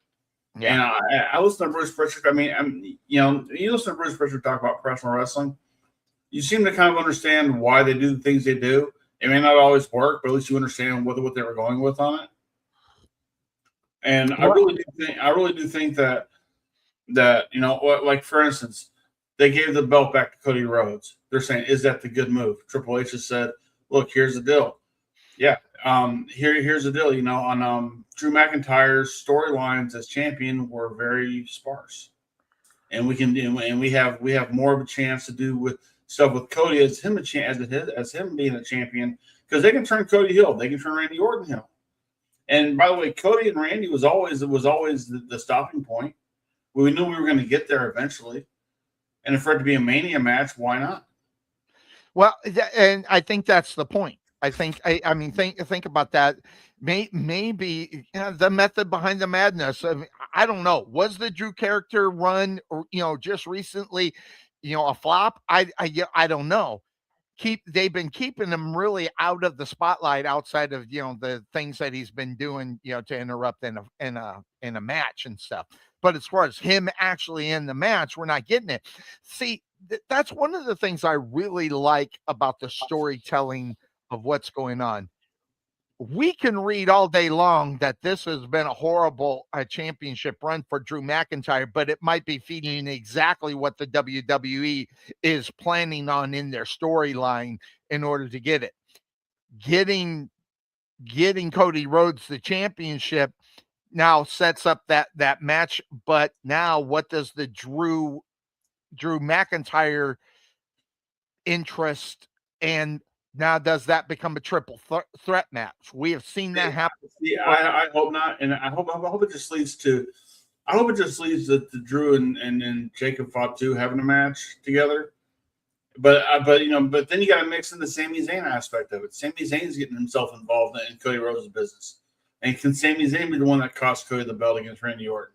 Right. You know, I mean, there's a lot of different avenues they can go to, which again, I hope be. You know, I went into the Rumble not knowing who's going to win. I'm surprised that both two that won. Yes, I like that. That was fun. You know, for people who sit there and go, God, man, they're really wasting away on LA Knight. Well, I mean, is LA Knight bringing the kind of fire and charisma that? Okay, I mean, that's great, but here's the thing. I mean, take LA Knight, take Randy Orton. Who would you pick? Who's more over? Well, who's more over? I think Randy Orton's more over. Right. That's why you go Randy Orton. But me personally, I like LA Knight. I like his stupid shit and everything else. So just because I like you doesn't mean that. I mean, you know, because I like you doesn't mean that you need to be the top spot. Do I like LA Knight over Sami Zayn? I think Sami Zayn is a little more intriguing because he's always been the Cinderella guy. He's always been the guy who's never gotten that opportunity, and now he's kind of whining about it. That gives his character more flavor. What's LA Knight gonna do? Yeah. Okay, Steve Austin did that for years. Big deal. So, but you know, so take LA Knight and Cody Rhodes. Cody Rhodes is the quarterback of this team right now. Well, yeah, he should be. And the thing is, he's that way because he draws the most money. Yep. LA Knight does not draw a full house. Cody Rhodes does. So you can argue that all you want to about him not getting a fair shake. The shakes are there. What's he doing with it to make it get beyond the ceiling that's already hitting now? Once you get past that ceiling, it's nothing. I mean, Triple H told CM Punk this years ago during CM Punk's first run. All you got to do is get over. You get over with them, the world's your oyster. And guess what? He got over. And he is over. Right now he's over like a motherfucker right now. So and that's the funny thing about it, because when I look at CM Punk, I was a big fan of CM Punk on his run early in the WWE when he did all that stuff. I was a big one. But guess what? He wasn't over at that time. No. As much as we thought he was, he really wasn't. But now that he's back, he's over as a motherfucker. Now I don't like it. I mean, first of all, he's old and he's showing his age. And I just don't. I love them as a. First of all, how can you really tell he's showing his age? Because he has gray in his hair. Oh God, he looked. No, and not only that, he's lost a step. I mean, he's lost a step. Oh God, yeah. No, Compared to what he used to do and what he's doing, if you either never watched him before compared to what you're seeing now, you just didn't watch. He's nowhere near time out. No, I'm not done. No. Well, he's nowhere near what he was at that time. Because you've never stepped on the ring before. So you don't know the don't idea. Give me that shit. My eyes are the same. I know speed and I see it. Okay, so don't get no. That you in parts you can say that. I haven't been in the ring. I don't know what I'm talking about, but I know speed and I know it. Now, granted, speed is not everything. Speed is not. Jeff Hardy's a better wrestler today than he was 20 years ago. I'm not saying it is. I'm saying he's lost the step and he is slower. That's what I'm saying. And that's the reason why I don't like him, because he was more of a better athlete and a better wrestler at that time from what I'm seeing today compared to his past. And I'm not even talking AEW. I didn't even watch him then. All right. I'll give you the fact that he's a little slower, but he's a little more methodical. Now he's playing the pro wrestling card. He's not playing wrestling, he's playing the pro wrestling card. Big difference. I understand that. Okay, he's playing the sports entertainment card more, and you know what? It's working for him now. It's working for him because his voice actually means something in the back now, and that's where it didn't mean anything back when Vince was there, because Vince wasn't listening. So now that he's got Triple H's ear, he's got Shawn Michaels' ear, he's got Paul Heyman's ear, he's got all those ears that are about putting the product forward. He's in there to help get guys over. Now, does that mean lose every match? No. That means let's see what these guys. He's kind of doing what Flair would do when he was champion in NWA. He go to your territory, he give your number one guy a shot at the title. The guy probably wouldn't win, but he at least bring out his best. He brought out the best in Finn Balor. We haven't seen the best of Finn Balor in the last how many years? Well, So I think that was a Vince McMahon thing as well, though. maybe so, but the thing is, though, is that even with Vince not being there, Finn Balor hasn't really been front and center like he should have been. And whose fault is that?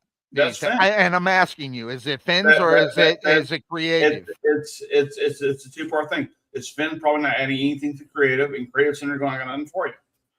So I tell you, what's over is that demon that he has. It's over, and we haven't seen that in years. We haven't seen that in 10 years. So Yep. I mean, it's sad. It's damn near gone. But here's the thing, though. I didn't want to see him. I don't want to see him be the demon against CM Punk. I wanted to see CM Punk beat him to the point to where he might need the demon.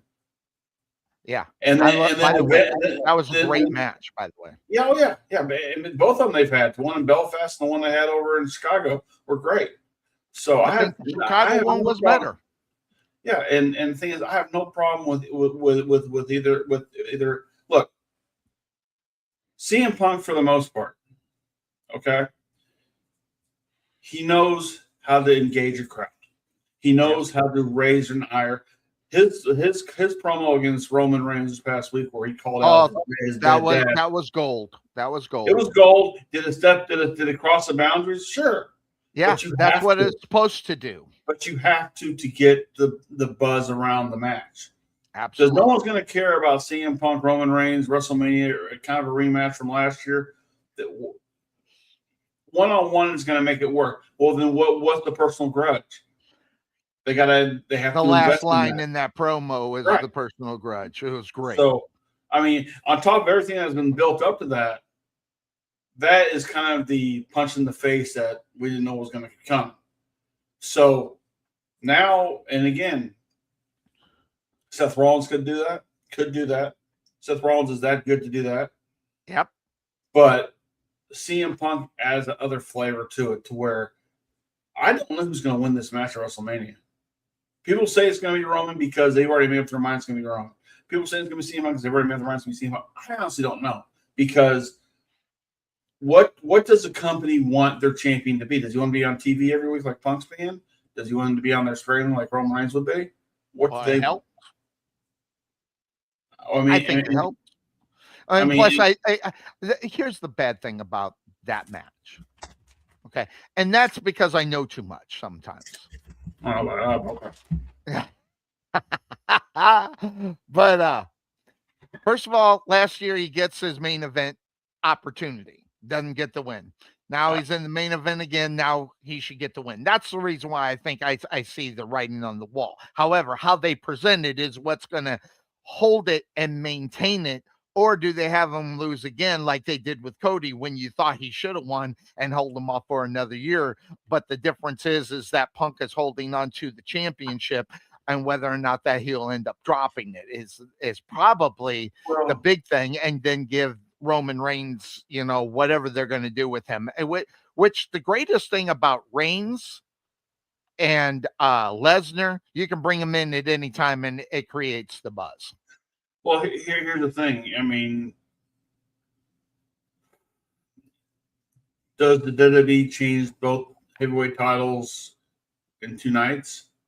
Because does Orton beat Rhodes for the belt? Why not? Yeah, he's looking for clearly 15, right?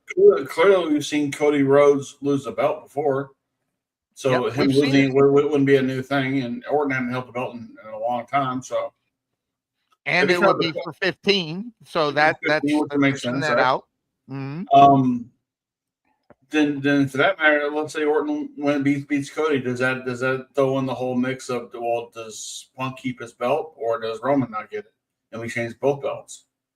Do we change the direction on both shows, or do we keep the direction on one show and change the other one for the other show? That's the writing. Yeah, that's the writing. Do they have enough storylines to be able to do that change? Because you get the change, number one, then you got to hold on to the story to lead up to something else within that. Speaking of creative, did you hear that Road Dogg is out? Yes, I did hear about the Road Dogg. And I'm telling you right now, because we just didn't think about it about a month to a month and a half ago. I saw that coming. And Well, the only reason why I saw it coming is because I seen that show that they're doing. And and the way they kind of presented it, I just seen that happening, just kind of like behind the scenes storyline happening. I just kind of seen that happening. I don't know why. Oh no, I know why. He seemed disgruntled at the direction of where the storylines were going, and I don't think he felt like he was heard enough during that time. Is what I think. well, I think a lot of it, and then we talked about mental health earlier, right? About the Mhm. NFL. That Same too, thing yeah. with wrestling. And I think for him, it came down to, look, I need a break. I mean, I'm a recovering addict. I'm doing things that would drive me to drink, drive me to doing other things. I need to Good take a point. break, take a step back from this, and just. I mean, I watched you guys let go of R-Truth and then bring him back. That damn near killed me. That Um, did. and by the Those way, two were tight. I'm loving the fact that Danhausen is there, because he's not Yeah. there for wrestling. He's there for backstage shit, and But it works so well. and not only that, I think he's got the best guy to do it with. This Well, guy, that being the Miz, I'm telling you right now, if they gave him more opportunities to do so, in the last 5 years, the Miz has been the best at pushing new talent and putting guys over. okay. And before that, it was Triple H. I'm telling you right now, Triple H knew how to get somebody over Oh, yeah. and do it really great. The Miz Well- is right there, and this is a guy who didn't even have that training in reality to do what he was doing. This is great. Well, but here's the other thing though, is that putting Danhausen on every show right now as a backstage. Oh my God, what would we do with this guy? Yeah, And him putting a curse on Dom and him Yeah. losing the title that night.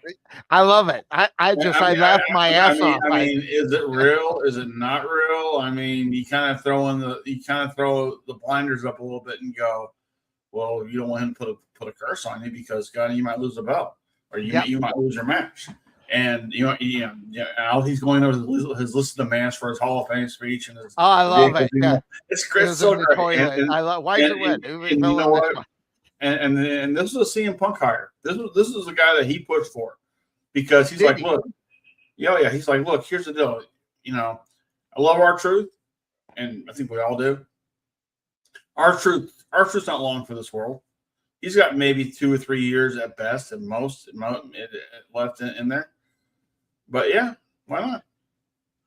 But Why not? And by the way, is it R-Truth or is it Ron Cena? Because he did nothing but John Cena shit the entire match. Ron Cena. It's just so stupid. It's funny. It's just why I love Right. it. And again, wrestling, unlike the NFL, wrestling can do stupid shit and get over. Basketball can't do that. Basketball's been trying to for years. Baseball doesn't have the wherewithal to do that, because all they have is a home run. All they got is a home run hitting thing, and how many flips they can do before you get to the home plate. And nobody watches it though. Nobody's watching Game 87 of the Chicago Cubs and St. Louis Cardinals on WGN unless you're just stuck at work and it happens to be on TV. Okay, it don't happen no more. So look, it's such a good time as a wrestling fan. Yes, it is.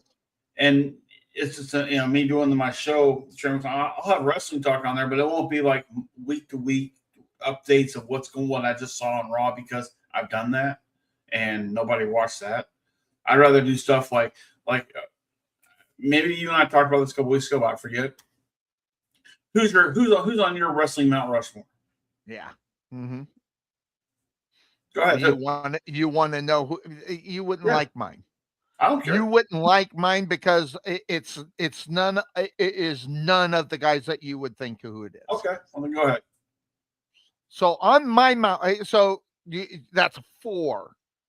They got 4 phases on it. It's not 5, because I say everybody Mount Rushmore and they got 5. There's only 4. Okay, all right, and it's nobody. Mine are nobody that you would think that I would pick. First of all, my first is Dick the Bruiser. Okay. Okay, going back into the day that but that was where I got hooked as a Sonny, little boy. Sonny, all this is subjective. All right, there's no right, exactly. there's no right, wrong answer. So you just so say that's how mine got hooked, was Dick the Bruiser and the Crusher. Okay. But Dick the Bruiser was mine. My second person that would be on that would be Bobby Heenan. Mm-hmm.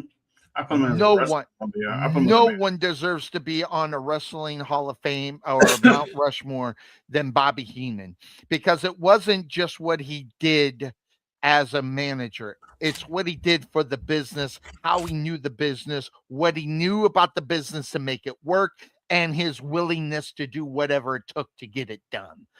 There was so I have Bobby Heenan on my Mount Rushmore.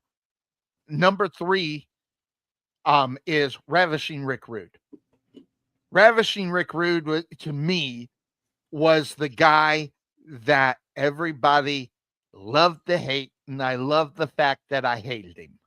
And just more in the fact that the thing that did it for me is when he put the Ultimate Warrior's wife on his tights. I'm telling you right now. It was Jake Roberts' wife. Who? What? It was Jake Roberts' wife. Jake, I sorry, you're right. That right there just it just took it took the wrestling business into personal, and that's where it kind of hooked the personal portion of it. And no one had ever done that before. Not well, first of all, no one ever done the tights, but it's drew the family value into it as much as that did. So because it was such a huge focus. And the fourth one, no one will ever. Mine is Ernest the Cat Miller, and it's mainly because he was able to bring together one of my favorite entertainers and bring it into this wrestling, and he made it good, he made it fun, and he made it funny. And that, James Brown in with that. And by the way, I don't care what anybody has to say. Somebody call my mama is Ernest the Cat's, and it is not the Funkasaurus. So those are my.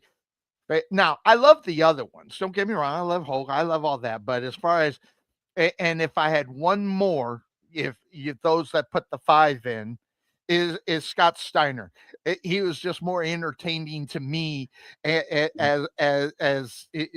but not Scott Steiner in the Steiner Brothers, but Big Papa Pump. So, but that would be on my. Who's on yours? Well, if my Mount Rushmore is based on box office. Who brought the sport? Who took the sport and pulled it forward? Okay. So none of the 4 you mentioned are the ones that are on my list, obviously. And Bobby Heenan, of course. If I was doing a wrestling Mount Rushmore, he's definitely up there. No questions asked. And I like Rick Rude. I love Rick Rude. Dick the Bruiser I never got to see very much of, and then who's Ernest Cat? I mean, okay.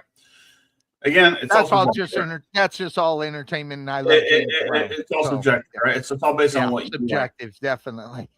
So for me, it's box office. Okay. Does professional wrestling become what it is today without Hulk Hogan? Probably not. I mean, say what you want to about him. God rest his soul. He told a lot of lies, told a lot of shit. Maybe buried a few people, but along the ways, definitely. WrestleMania will not be WrestleMania without Hulk Hogan. Okay, I'm sorry. Absolutely. And WrestleMania, say what you want. I know there are those indie guys out there that get all prideful about certain things in Japan or whatever else. Listen, you're not a wrestling superstar until you perform at WrestleMania. Absolutely. That's just so. MJF can talk all he wants. And he might be the exception. Him and Jay Lethal might be the exception. But remember, Sting got his WrestleMania moment. It wasn't a great one, but he got a moment. So, anyway, so Hogan's first. Number 2, the greatest gimmick of all time, because wrestling is about gimmicks. Undertaker. You cannot tell me the Undertaker in his 30 years of being in the business did not push the business forward, and it's still doing. Dude, he's become the David, what's his name from the NFL, putting people in the Hall of Fame now. Yes. You know, so I mean, he's earned his spot to be the El Jefe of AAA now, as he calls. But I mean, look, he gets it. He was always, the guy, the locker room leader. And, especially at a time when you have very overbearing personalities, those personalities were terrified of him. Mm-hmm. And no question, by the way, that's the consensus of every wrestler in the world. That's just fact. I mean, he wasn't the dangerous Haku who would bite your nose off at a bar, but he would definitely drive Haku to the bar. Yep, if needed. So yeah, so the Undertaker number two. Number three is Shawn Michaels. And I'll tell you why. Yes, Austin and The Rock and Triple H and Mick Foley, those guys did a lot for the Attitude Era. But how did it start? Mm-hmm. I agree. Shawn Michaels was the guy who front-loaded the Attitude Era. Now, those guys took it and ran with it when Shawn was gone. But then Shawn came back, and he put people over. And he gave us some of the greatest matches. He had 2 back-to-back better WrestleMania matches than Steamboat and Savage had back in WrestleMania 3. Absolutely. I saw one of them. I got lucky enough to see it. So, whether you believe the Christian thing that changed his life, or you believe that his wife changed his life, or the fact that he changed his life, he was not the same guy that he came back as. Right. So, for him to do what he did and to give back to the business as much as he did, again, find me somebody else out there. Yeah, still does this day with NXT. So that's why he's on my list on there. And number 4, and maybe it's because he just retired, but let's face it, he's got as many championship rings, but he did a lot more outside of the sport than he did inside of it, and that's John Cena. Absolutely. Because his Make-A-Wish stuff that he's done, he's able to break through into the movies like he has. Is he a bigger star than The Rock when it comes to movies? I'm starting to think he is. Because The Rock had a failed superhero movie, whereas here's John Cena being a peacemaker and having major success without an HBO and stuff like that, and having the ability to educate people as he's. I mean, well, one of the things I got from one of his farewell interviews was, and I take this into consideration for everything I do now. You can only control your controllables. You cannot control what you cannot deal with, So stick to what you're good at, and improve on that. And maybe the things that are out of control and things that need to get more into focus will find you as you trying to find that. And maybe good things will happen from there. I like that idea a lot more than trying to chase the impossible sometimes, because sometimes you kill yourself doing that. And I don't see a need to want to do that. I mean, you and I talked. Who do you have as a number 5? If you had the 5. Yeah. Who's the next one? Well, I had some honorable mention guys, but I would never put them on there. Ric Flair's. I mean, Ric Flair was a great traveling champion for the NWA, but could Ric Flair sell out a WrestleMania? No. He did well at when he did it. Right. But could he do it on a continuing basis? No.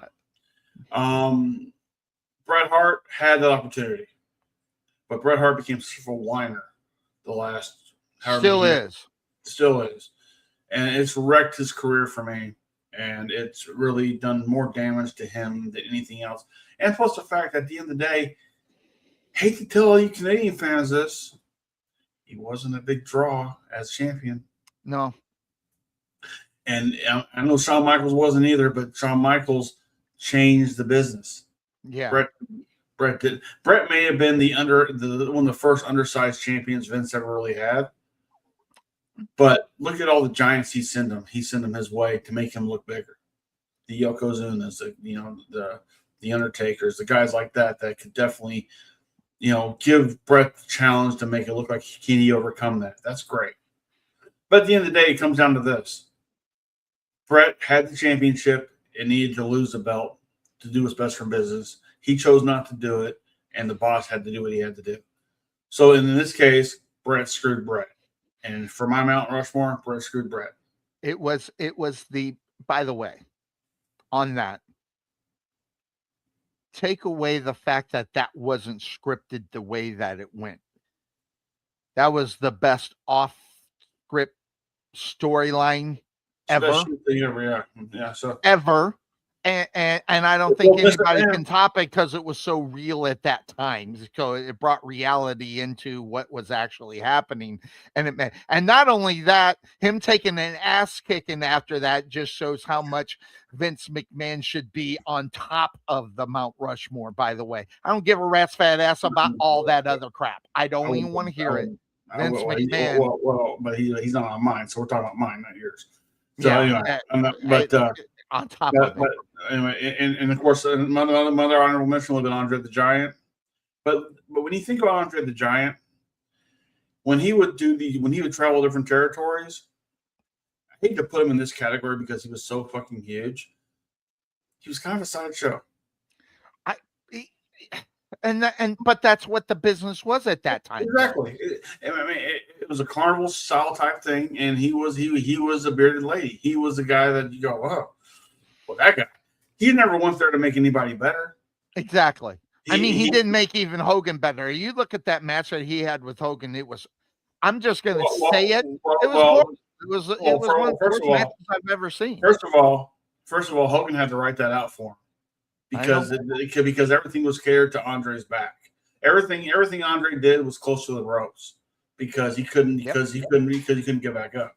Yep. So Hogan protected him as best he could. Absolutely. That's why you put a guy like Hogan on your Mount Rushmore, because while he may have been the end all be all, de facto champion, he had to make guys like him deliver. Fully agree. I mean, look what he did to the Ultimate Warrior. Without question. You could not have gotten that from. The only other person to get that from the Warrior was Savage. And the only reason I don't put Savage, and I love Savage, the only reason I don't put him on my Mount Rushmore is that Randy Savage on his own was never strong enough. He needed Hogan. He needed a guy like that to bounce off of. He needed Steamboat. I mean, God. Well, yeah, but the thing is, I would never put Steamboat on my list either, because Steamboat was never really a dominant champion. He was never but that match would put on a Mount Rushmore. Again, he would never push the business forward. Yeah, I mean, he was great. He was great for the time he was there, but he would never push the business forward.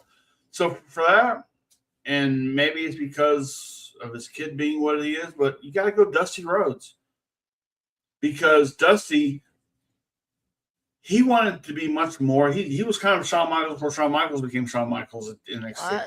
I would give him that.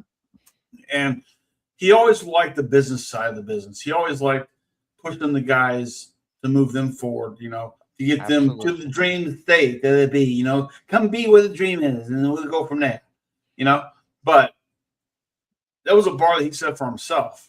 I'm not saying that anybody couldn't get past that, but because a lot did. But he was so charismatic. Mm-hmm. Promoters loved him.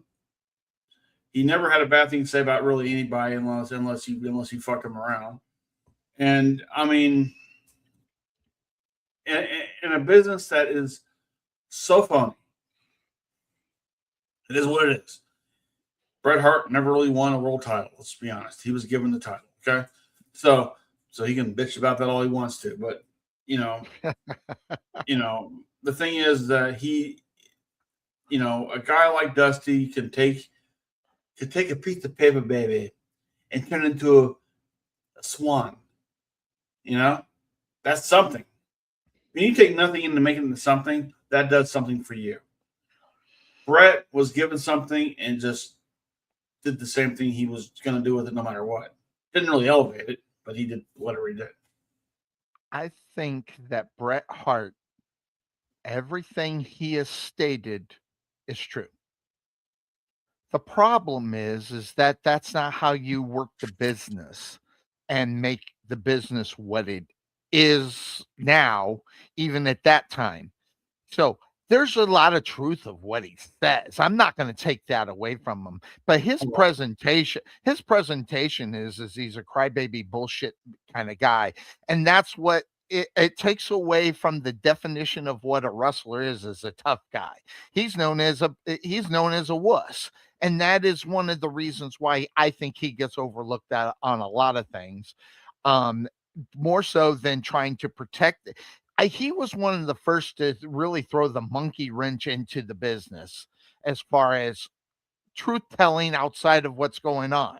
And by the way, you cannot tell me when his dad ran a promotion that his dad would not have done the same thing Vince did. I agree. If an outgoing champion was leaving with the belt, he wouldn't have done the same goddamn thing. Exactly. Because that was the protection of the business. Say whatever you want about it, and you don't even have to like that. But that's what the business is. John Cena did it, which, by the way, John Cena did it really well. And outside of that, made so much money in December. I was watching this thing on how that happened, and it made perfect sense to me as far as a businessman in the business on how to do it. Well, if he went to WrestleMania, of course they would have done what they did. Don't get me wrong, but doing what has never been done, which is have a good December, he blew that up, and I see him that as the giving back to the business, because he didn't make the money. The business made the money. He was already going to get what he was going to get. Well, and also you look this way. He won the Intercontinental title in Boston. Yes. And he lost it at Madison Square Garden. Yes. So he helped get the farewell kiss in his hometown, then he give it back to the guy in the greatest arena of all. What does that say? Which, by the way, was huge for the guy who won it, by the way. And by the way, I would have put Eddie Guerrero on my list if Eddie had a longer career. I think because his career got cut short, we couldn't see the aftermath of after he was done wrestling. His after done wrestling when after he was alive. So, I mean, so it was kind of like, it's unfair. One of the greatest of all time, no doubt about it, and got better and better. But when you read the stories about Eddie Guerrero, before he died, the insecurity part of him really kind of came out. And a lot of that was kind of illustrated with Chris Benoit as well. Absolutely. And the thing is, there are two peas in a pod kind of in a certain way. But Eddie was more of, his was more tragic because it was sudden. Chris's was more tragic because we're not sure what could have been done. If Eddie hadn't died, we would not have seen what ended up happening. We don't know that. We don't know because, again, I'll just say I believe that would have. I mean, his diving into depression was one thing because of Eddie dying, but his head was still getting his head. He had the dumbest fucking finishing maneuver ever, the headbutt off the top rope. Especially for head injuries. Even if you're not really hitting him in the head, you're hitting him right there in the steroid-built shoulders of the. Imagine headbutting Brock Lesnar's shoulder.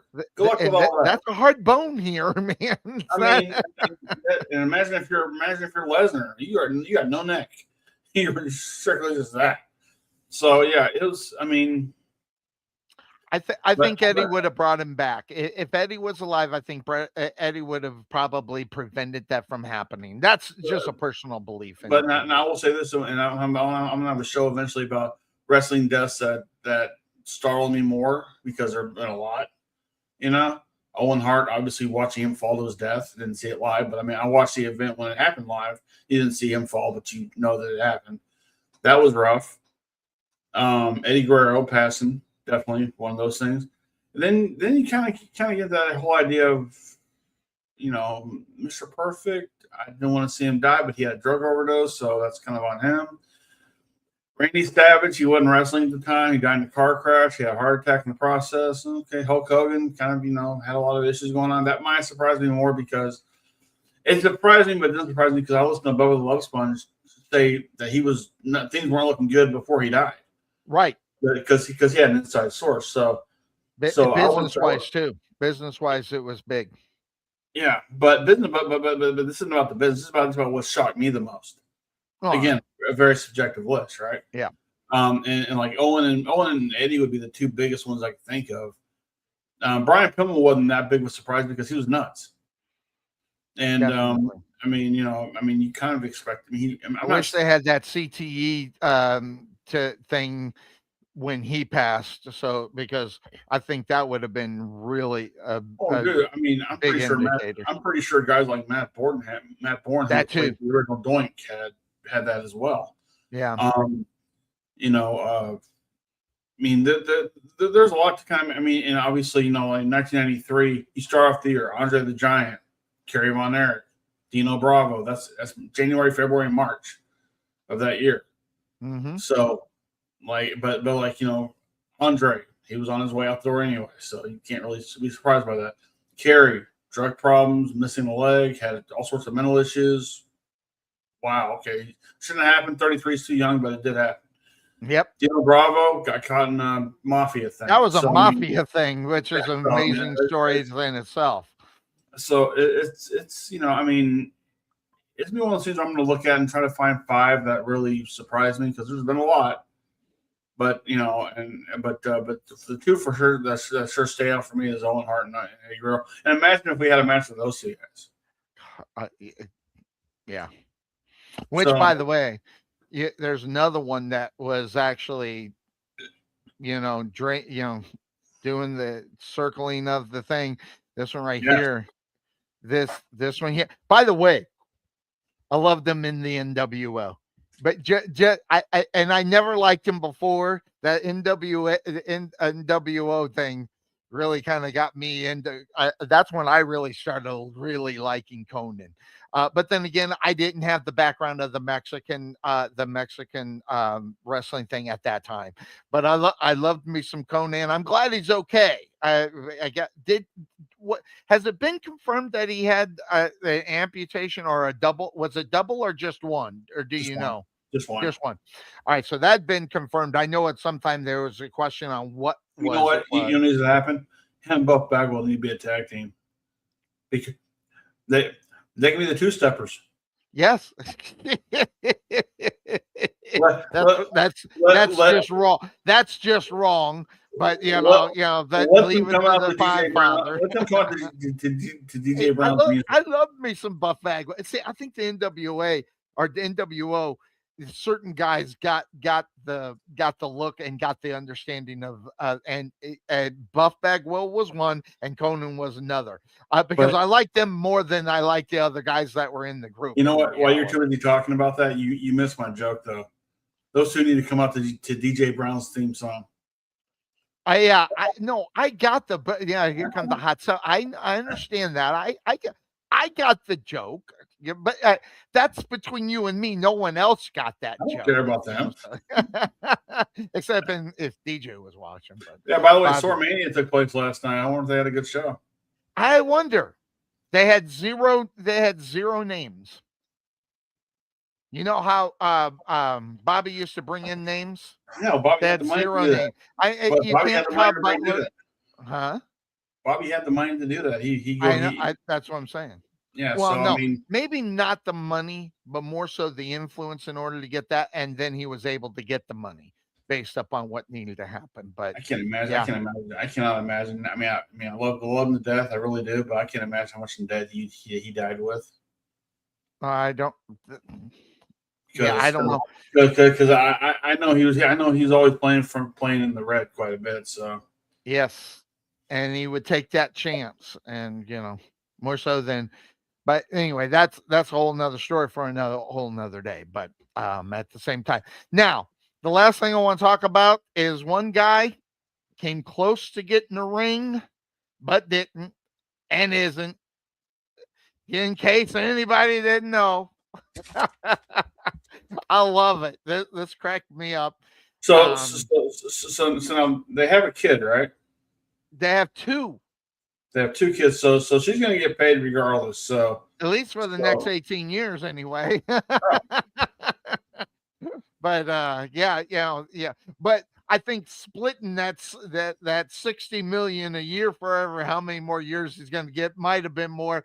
But at the same time, it's not like she's going to be broke and worried about paying the bills. So I congratulations to her.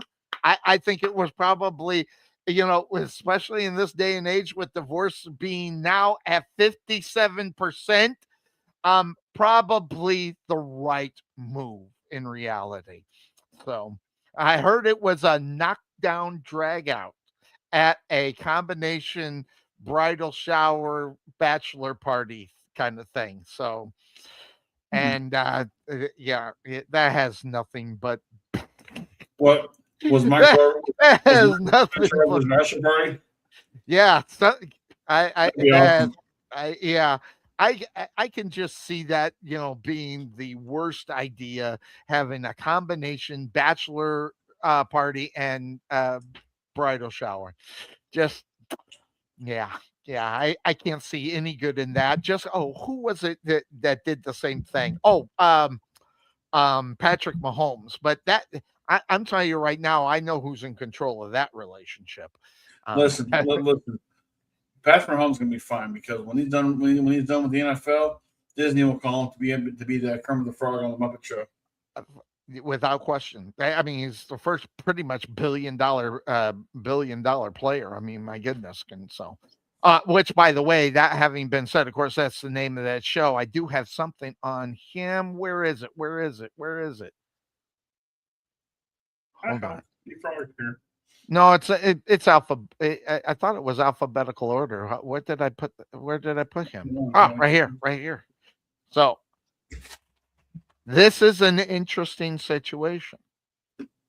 Kansas City Chiefs star Patrick Mahomes will be ready by week 1. Now, understanding when that injury happened compared to what kind of injury it is and how long it takes to recover,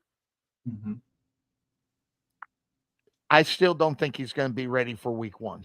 And so I think he'll have lost a step by for the first few weeks. He might get it back about week 5, week 6. Yeah, if he starts, but I think they're going to have a different plan for the at least first month of the NFL season. Which, by the way, only history shows how great that is an idea with a superstar quarterback. Just go back to Tom Brady getting suspended for the first 4 games of the season.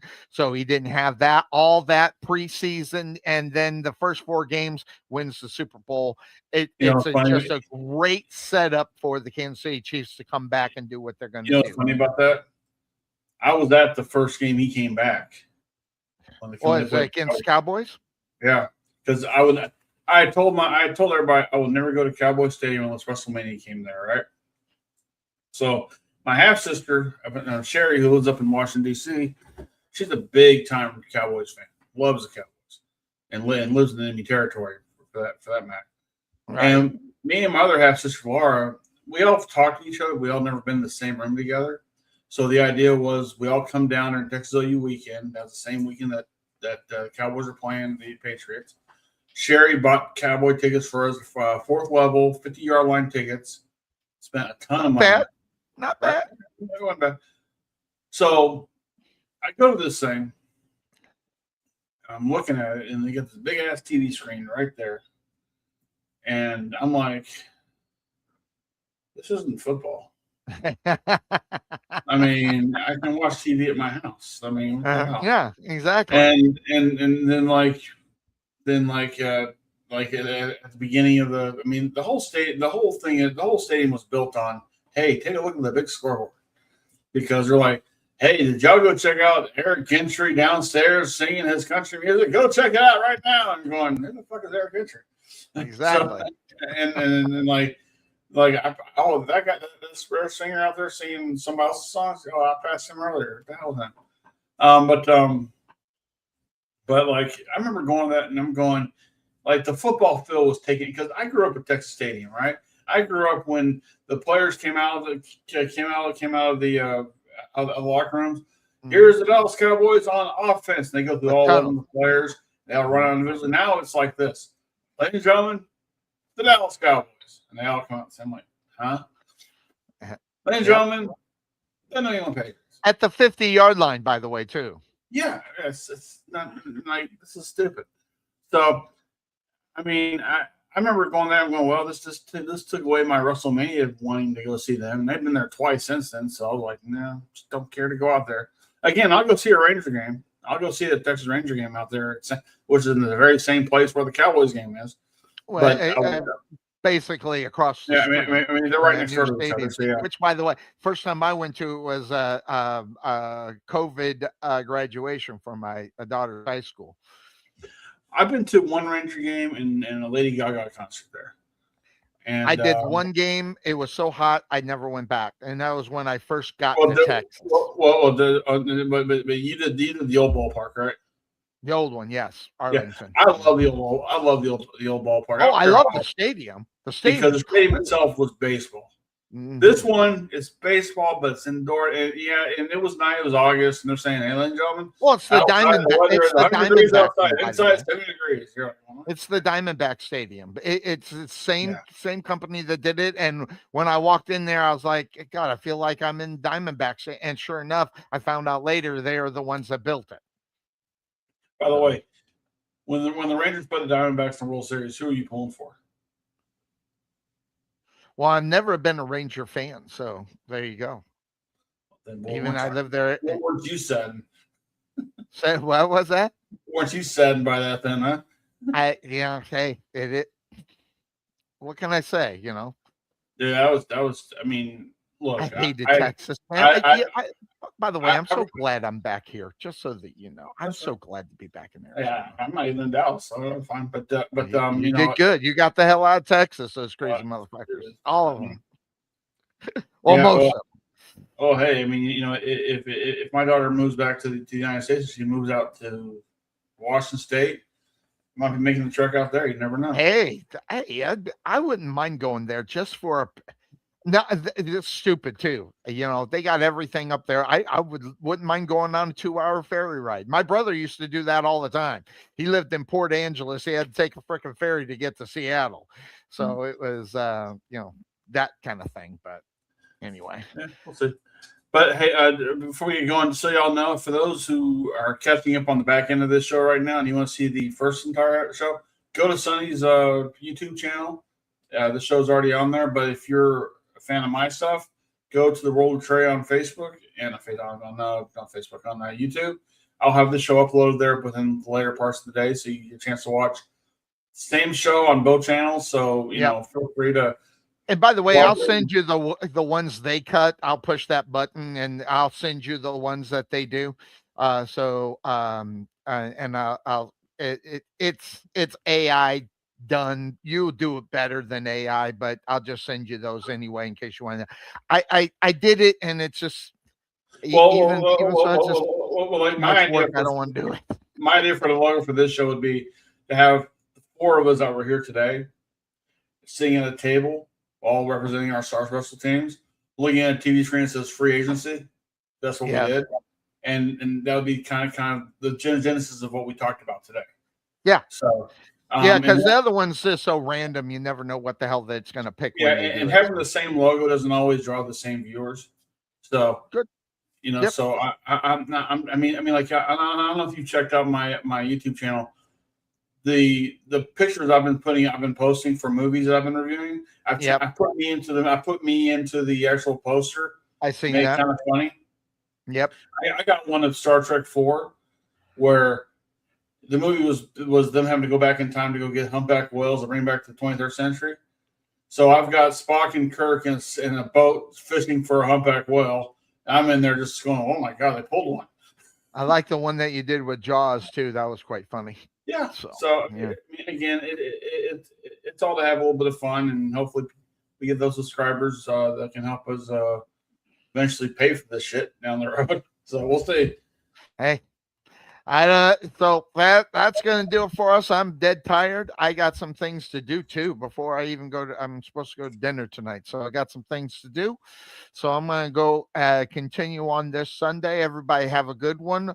We'll let you know. I'll find out from Cuervo what the timing's going to be about that. As far if he's not going to be there, it's going to be a late start because I'm going to enjoy a Sunday morning without doing nothing. So I'll be doing that.